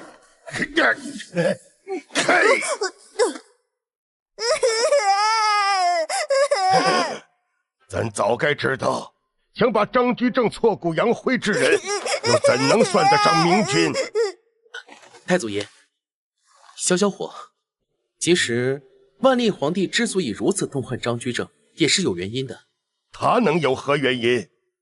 主要还是张居正作为老师，将万历皇帝管得太狠了，而他自己又太双标了。比如说，张居正常常劝诫万历要节俭养德，而他自己却乘坐32台奢华大轿。张居正更是直言吾非相，乃摄影，甚至接受百官四封宋太岳的僭越称颂。这种情况下，皇权几乎被架空。这和霍光有何区别？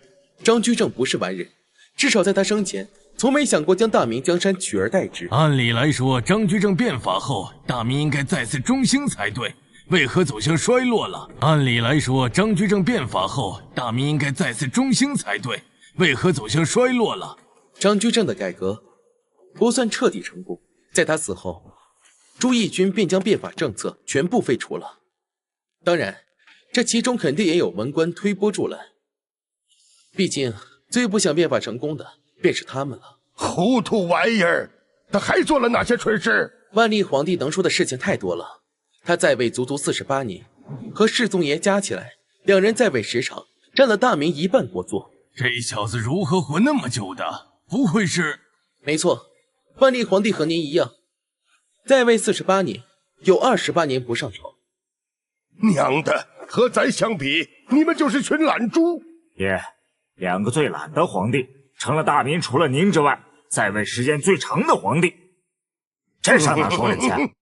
万历皇帝之所以那么长时间不上朝，一方面是他身体确实不太行，后世将他的棺椁打开，发现他不但腿瘸不能站立，牙齿还有问题；另一方面是他和文官集团的国本之争，他想立3太子朱常洵，而大臣们更中意庶长子朱常洛。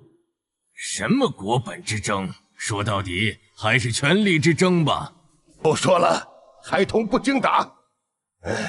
带咱去见这小子。是。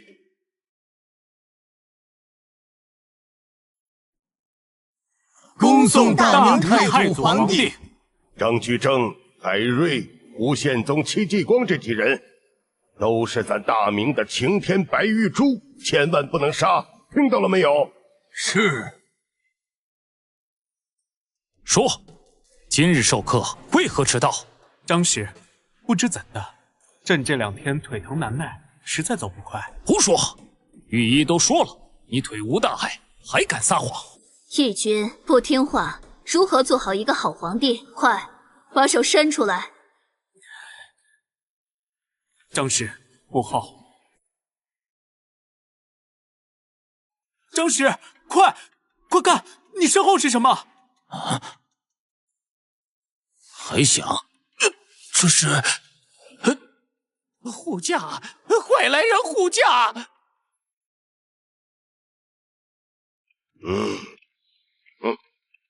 大胆！你是何人？胆敢穿朕的龙袍？就是你叫朱翊钧呐！太祖皇帝啊！张首府太狠了，这是把皇上往死里揍啊！谁说不是呢？老祖宗，你突然出现，不分青红皂白，将孙儿暴揍一顿，不知是何缘由啊！玄孙，你告诉他。是。张首府，现在是万历几年？万历8年。那年还有2年寿命。一派胡言！张首府去世后不久，万历爷就废除了您的那些改革政策。不光如此，还把您张家给清算了，甚至差点把您开棺鞭尸。什么？你啊？不可能！朕那么尊敬张师，怎会做出这些事？家人来自后世，他说的话都是历史。不知皇上后来还做了什么？也没啥，也就是近30年不上朝，不见外臣。万历后期，朝堂各部官员缺额严重，许多官员甚至一生都没见过皇帝一面。还有呢？还有，那就是万历3大征了。在宁夏暴打蒙古，在朝鲜狂虐日本，在播州团灭土司，3场大仗，大明军队都胜了。胜了就好，胜了就好啊！哼，总算有点功绩。没想到到了后世，我大明军队还有如此战力。朕就说嘛，没了张师，朕一样能做个好皇帝。我儿出息了。3大征虽都胜了，但却烧掉了大明1000多万两白银，将张首府变法得来的家底烧个一干二净。将张首府变法得来的家底烧个一干二净。什么？怎会如此？哎，咱打了一辈子仗，早该想到会是这个结局呀！打仗打得国库没了钱，军队没了饷，只能去向百姓加征赋税。这还不是最坏的，由于3大征，导致了辽东铁骑戚家军损失殆尽，北方努尔哈赤趁机统一女真各部，发动了萨尔浒大战。此战大明惨败，10万精锐损失殆尽，大明国本被彻底动摇。万历皇帝虽极力挽回局面，但不久后他便去世了。朝政被东林党和阉党把持，大明从此进入倒计时。大明难道亡于朕手？大明最终不会是亡在女真手中吧？不错。太祖，是臣没有教导好皇上，臣是大明最大的罪人。时也命也，张先生，咱不怪你，要怪咱只怪这小混蛋。20多年不上朝，你以为你是朱厚熜啊？太祖爷，朕立志要做个好皇帝，至少现在来讲，可从没想过20多年不上朝啊。难道是我的教育方式出了问题？朕的腿好疼。皇上，当着太祖爷的面，你还敢装病？义军，快起来！史料记载，神宗爷确实有严重的腿疾。什么？还好不算严重，太祖爷，要不然我先带朱翊钧回后室看看病吧。行，等他回来，咱再好好收拾他。行，等他回来，咱再好好收拾他。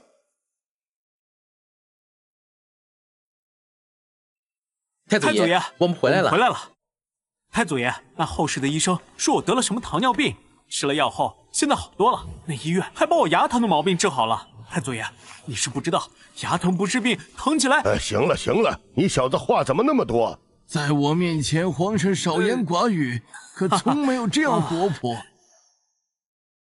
你施行变法，江南那边现在是什么情况？回太祖，江南豪族众多，和朝廷众多官员盘根错节，变法难有推进。蓝玉，臣在。带着你的人，再把万历的江南豪族屠一遍。是。上文，万历朝女真不是猖獗吗？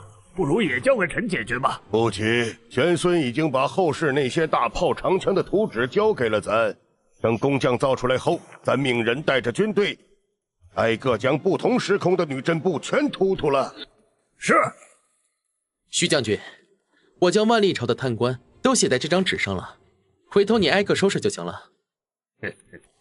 好。家人，朕既不是亡国之君，那朕的儿子干的又如何？有没有收拾好朕留下的烂摊子啊？万历爷，您的儿子明光宗朱常洛，是大明历代皇帝中在位时间最短的皇帝，登基仅不到1月，便驾崩了。这怎么会这样？说起光宗爷朱常洛，史书记载最多的，便是发生在他身上的3大案，而他的死因，便是其中的红丸案。红丸？那是什么？史书记载，光宗爷继位10天后，便自感身体不适，御医崔文生诊断后，却开了服泻药。光宗爷服下后，下泻不止。这时，鸿胪司官李可灼带来了一枚自称仙药的红丸。在内阁众人保证药到病除后，光宗爷服下红丸，当晚便一命呜呼了。气煞我也！保不齐又是文官的手段。唉，玄孙，带咱去找朱常洛，咱要救他一命。是。朱义军，好好干，别给咱丢脸。是，太祖爷爷。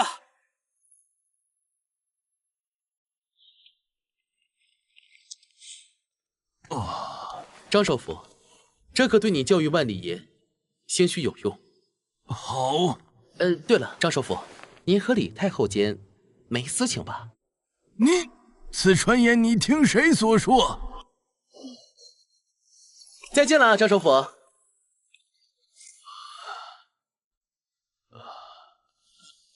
父皇，或许是您活得太久，把儿臣的福命都给占去了。儿臣真想有一番作为呀！上天只要能给儿臣10年，儿臣定能平定辽东，革新朝政啊！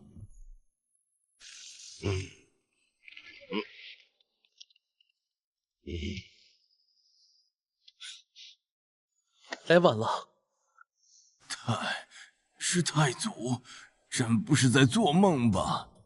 常洛，是咱大明太祖朱元璋。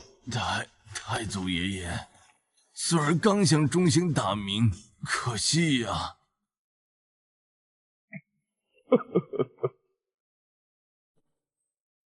玄孙呐，你可知为何如朱祁镇、朱允文、朱翊钧这样不孝的子孙，咱最多只是打骂，没要他们的命吗？太祖爷仁慈。什么仁慈？这些孩子就算再无能，那也是咱的子孙呐。玄孙，下一个皇帝该轮到谁了？后面恐怕不多了吧？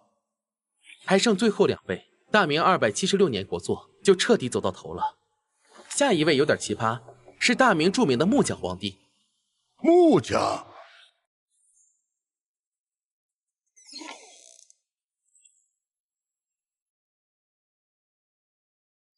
皇上，这是户部送来的奏章，请您批阅。大伙看着办就好了。若有辽东的奏章，再呈上来，是。陛下，您这样放任魏忠贤干政，朝堂之上恐怕早就乱成一锅粥了。嫣儿，朝政之事你不懂，让魏忠贤和东林党打擂台。朕手中还有一点权力，若朕多加干涉，恐怕大明的局面会更加恶化。来，试试朕新给你打的凳子。陛下，太祖皇帝要是泉下有知，朕这样荒废朝政，恐怕也会十分失望吧。太祖，恐怕也会十分失望吧。太祖，大明第15位皇帝朱由校拜见太祖爷爷。这些都是你做的？是，太祖爷爷。孙儿无能，治国无方，只会做这些奇技淫巧的物件。做的还不错，倒是心灵手巧。太祖爷爷，您不责怪孙儿。太祖爷爷，您坐。责怪你有用吗？辽东那边现在是什么情况？孙儿重用熊廷弼、胡承宗，提拔袁崇焕、袁可立等人。目前大明在辽东的局势已经稳定了下来，攻灭女真指日可待。是吗？玄孙，你来说。天启2年，您听信谗言，罢免了朱延弼，致使沈阳、辽阳被后金攻陷。不久，朱延弼被下狱问斩，辽东防务至此一发不可收拾。直到崇祯17年，后金女真攻入京城，建立大清，大明就此灭亡。啊！女真人夺取了大明江山，这怎么可能？局势怎会恶化如此？要不是您早逝，大明的江山兴许还能多撑1年。陛下活了多少岁？天启7年，朱由校去世，终年23岁。说起来，还是天启爷在执政后期将东林党人杀得太狠了，致使他们想方设法也要除掉你。他又是什么死法？这次那些人连装都不装了，和武宗爷一样，又是落水。不同的是，天启爷多撑了2年罢了。这群畜生！大明历代皇帝死于意外的实在太多了。爹，这次江南之行，我带着军队去。好，朝堂之上的乱臣贼子也不能放过。是。朕若早亡，那大明的皇位朕传给了谁？你的弟弟信王朱由检，他也是大明最后一位皇帝。朕天天躲在后宫，不理朝政，大明尚能苟延残喘。朱由检到底干了什么，竟让大明亡于他手？要说勤奋努力，崇祯爷可比你强太多了。可就是他太努力，才加速了大明的灭亡。玄孙，咱大明的亡国之君，难道还是一位好皇帝？好皇帝谈不上，但说崇祯爷是昏君，我是不认可的。什么意思啊？崇祯爷登基时年仅17岁，可以说在他在位10几年间，他没有过上一天好日子。他不荒废政事，不沉迷酒色，反而勤于政务，生活节俭，死前的龙袍上还满是补丁。这样说来，这小子不差呀。是不差，但崇祯时期各种天灾人祸，自然灾害不断，农民起义此起彼伏。崇祯爷自己呢，虽勤政，但能力终究不足。步步昏招下，过早杀了魏忠贤，错信东林党，国家收不上税，导致朝政彻底崩坏。这孩子终究是藩王即位，能力不足啊。要放在王朝中期，他可能有不错的作为，可在大明风雨飘摇之际，他做的这些事情很难重振大明。家人，那闯王李自成攻入京城后，朕的弟弟结局又如何？家人，那闯王李自成攻入京城后，朕的弟弟结局又如何？不会像小明王一样被当作一段时间傀儡后杀掉了吧？小明王是咱杀的吗？分明是落水而死。是，爹，你说的都对。太祖爷，您的子孙可比您想的有气节多了。崇祯爷用生命再次践行了大明天子守国门，君王死社稷。啊？难道他在闯王李自成即将冲入京城，内阁大臣忙着开门请降之际，皇宫内为了不让家人受辱，崇祯帝让众嫔妃上吊自杀，子女能杀掉的全部杀掉。然后他走到眉山，用一根绳子结束了自己的生命。死前留有遗言：诸臣勿朕，朕死无面目见祖宗。自去冠冕，以发覆面，任贼分尸。啊！武帝，咱当初立下诏书，外敌入侵，大明不和亲，不称臣，不纳贡，天子守国门，君王死社稷。不想后世真有子孙做到了。老四，你这道诏书立得好啊！要说华夏历史上最硬气的王朝，无外乎咱的大明吧？是朕害了有检啊！陛下，玄孙，带咱见见大明这最后一位皇帝朱由检。是。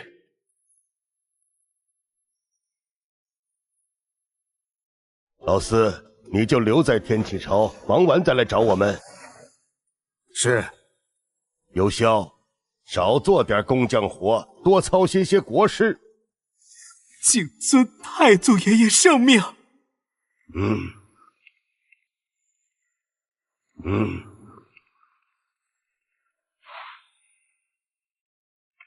皇上，信王来了。让他进来。皇兄，再靠近点儿。皇兄要安心养病。武帝，当为尧舜，大明是你的了。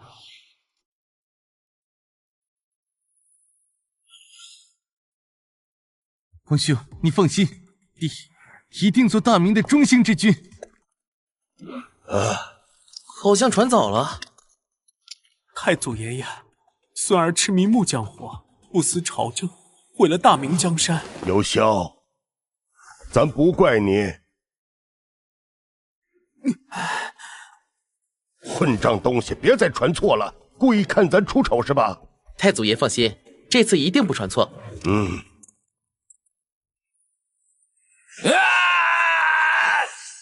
杀呀！快跑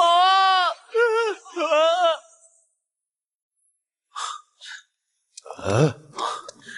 这是崇祯17年。朕登基17年了，朕负过的人不少，负朕的人更多。朕杀袁崇焕的时候只有18岁，自毁长城也好，刚愎自负也罢，朕要做中兴之主，不料成了亡国之君。老天爷给朕开的这个玩笑又何其的残忍，何其的毒辣！承恩，你逃命去吧，朕不怪你。皇上，奴才愿陪皇上生死相随。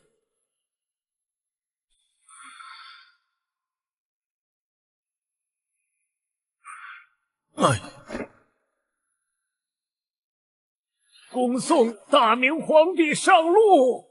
朕崇祯愧对大明的列祖列宗。朱由检，你在干什么？朱由检，你在干什么？太祖爷爷，太祖爷爷，你是来救孙儿的吗？孩子别怕，有咱在，大明不会亡。爷，加特林，意大利炮已经仿制成功，军队已经集结就位，什么时候开始反攻？现在，立刻，马上！是。吴三桂，你是说大明军队已经跑了？不错，皇上，清军一旦攻城，京城唾手可得。冲锋！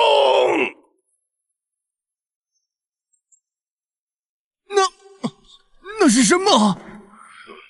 哼！开炮！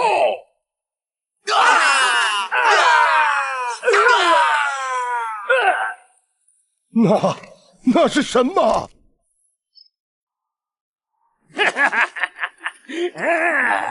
跟咱冲！杀光这帮野奴皮！快跑呀！切！你不是说城内大明军队都跑了吗？还有这大炮火铳，为何威力如此巨大？皇上，我不知道啊！废物！全军撤退！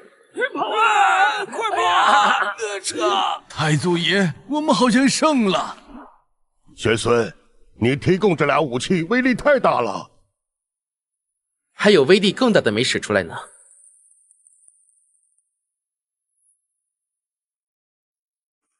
上尉，后金大军已被全歼，努尔哈赤死在乱军之中。好，刀其巢穴，掘其种类，去吧。遵旨。大明子孙咱也都见了，走去后室看看。好，走去后室看看。好。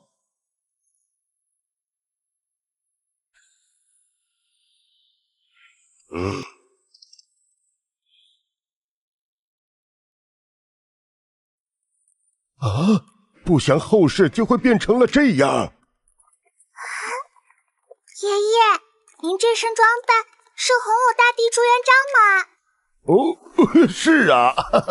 想不到后世还有人穿着汉服。你装扮的是永乐大帝朱棣，你是崇祯皇帝。太祖爷，想不想去见见始皇帝嬴政、唐太宗李世民？可以吗？可以吗？当然。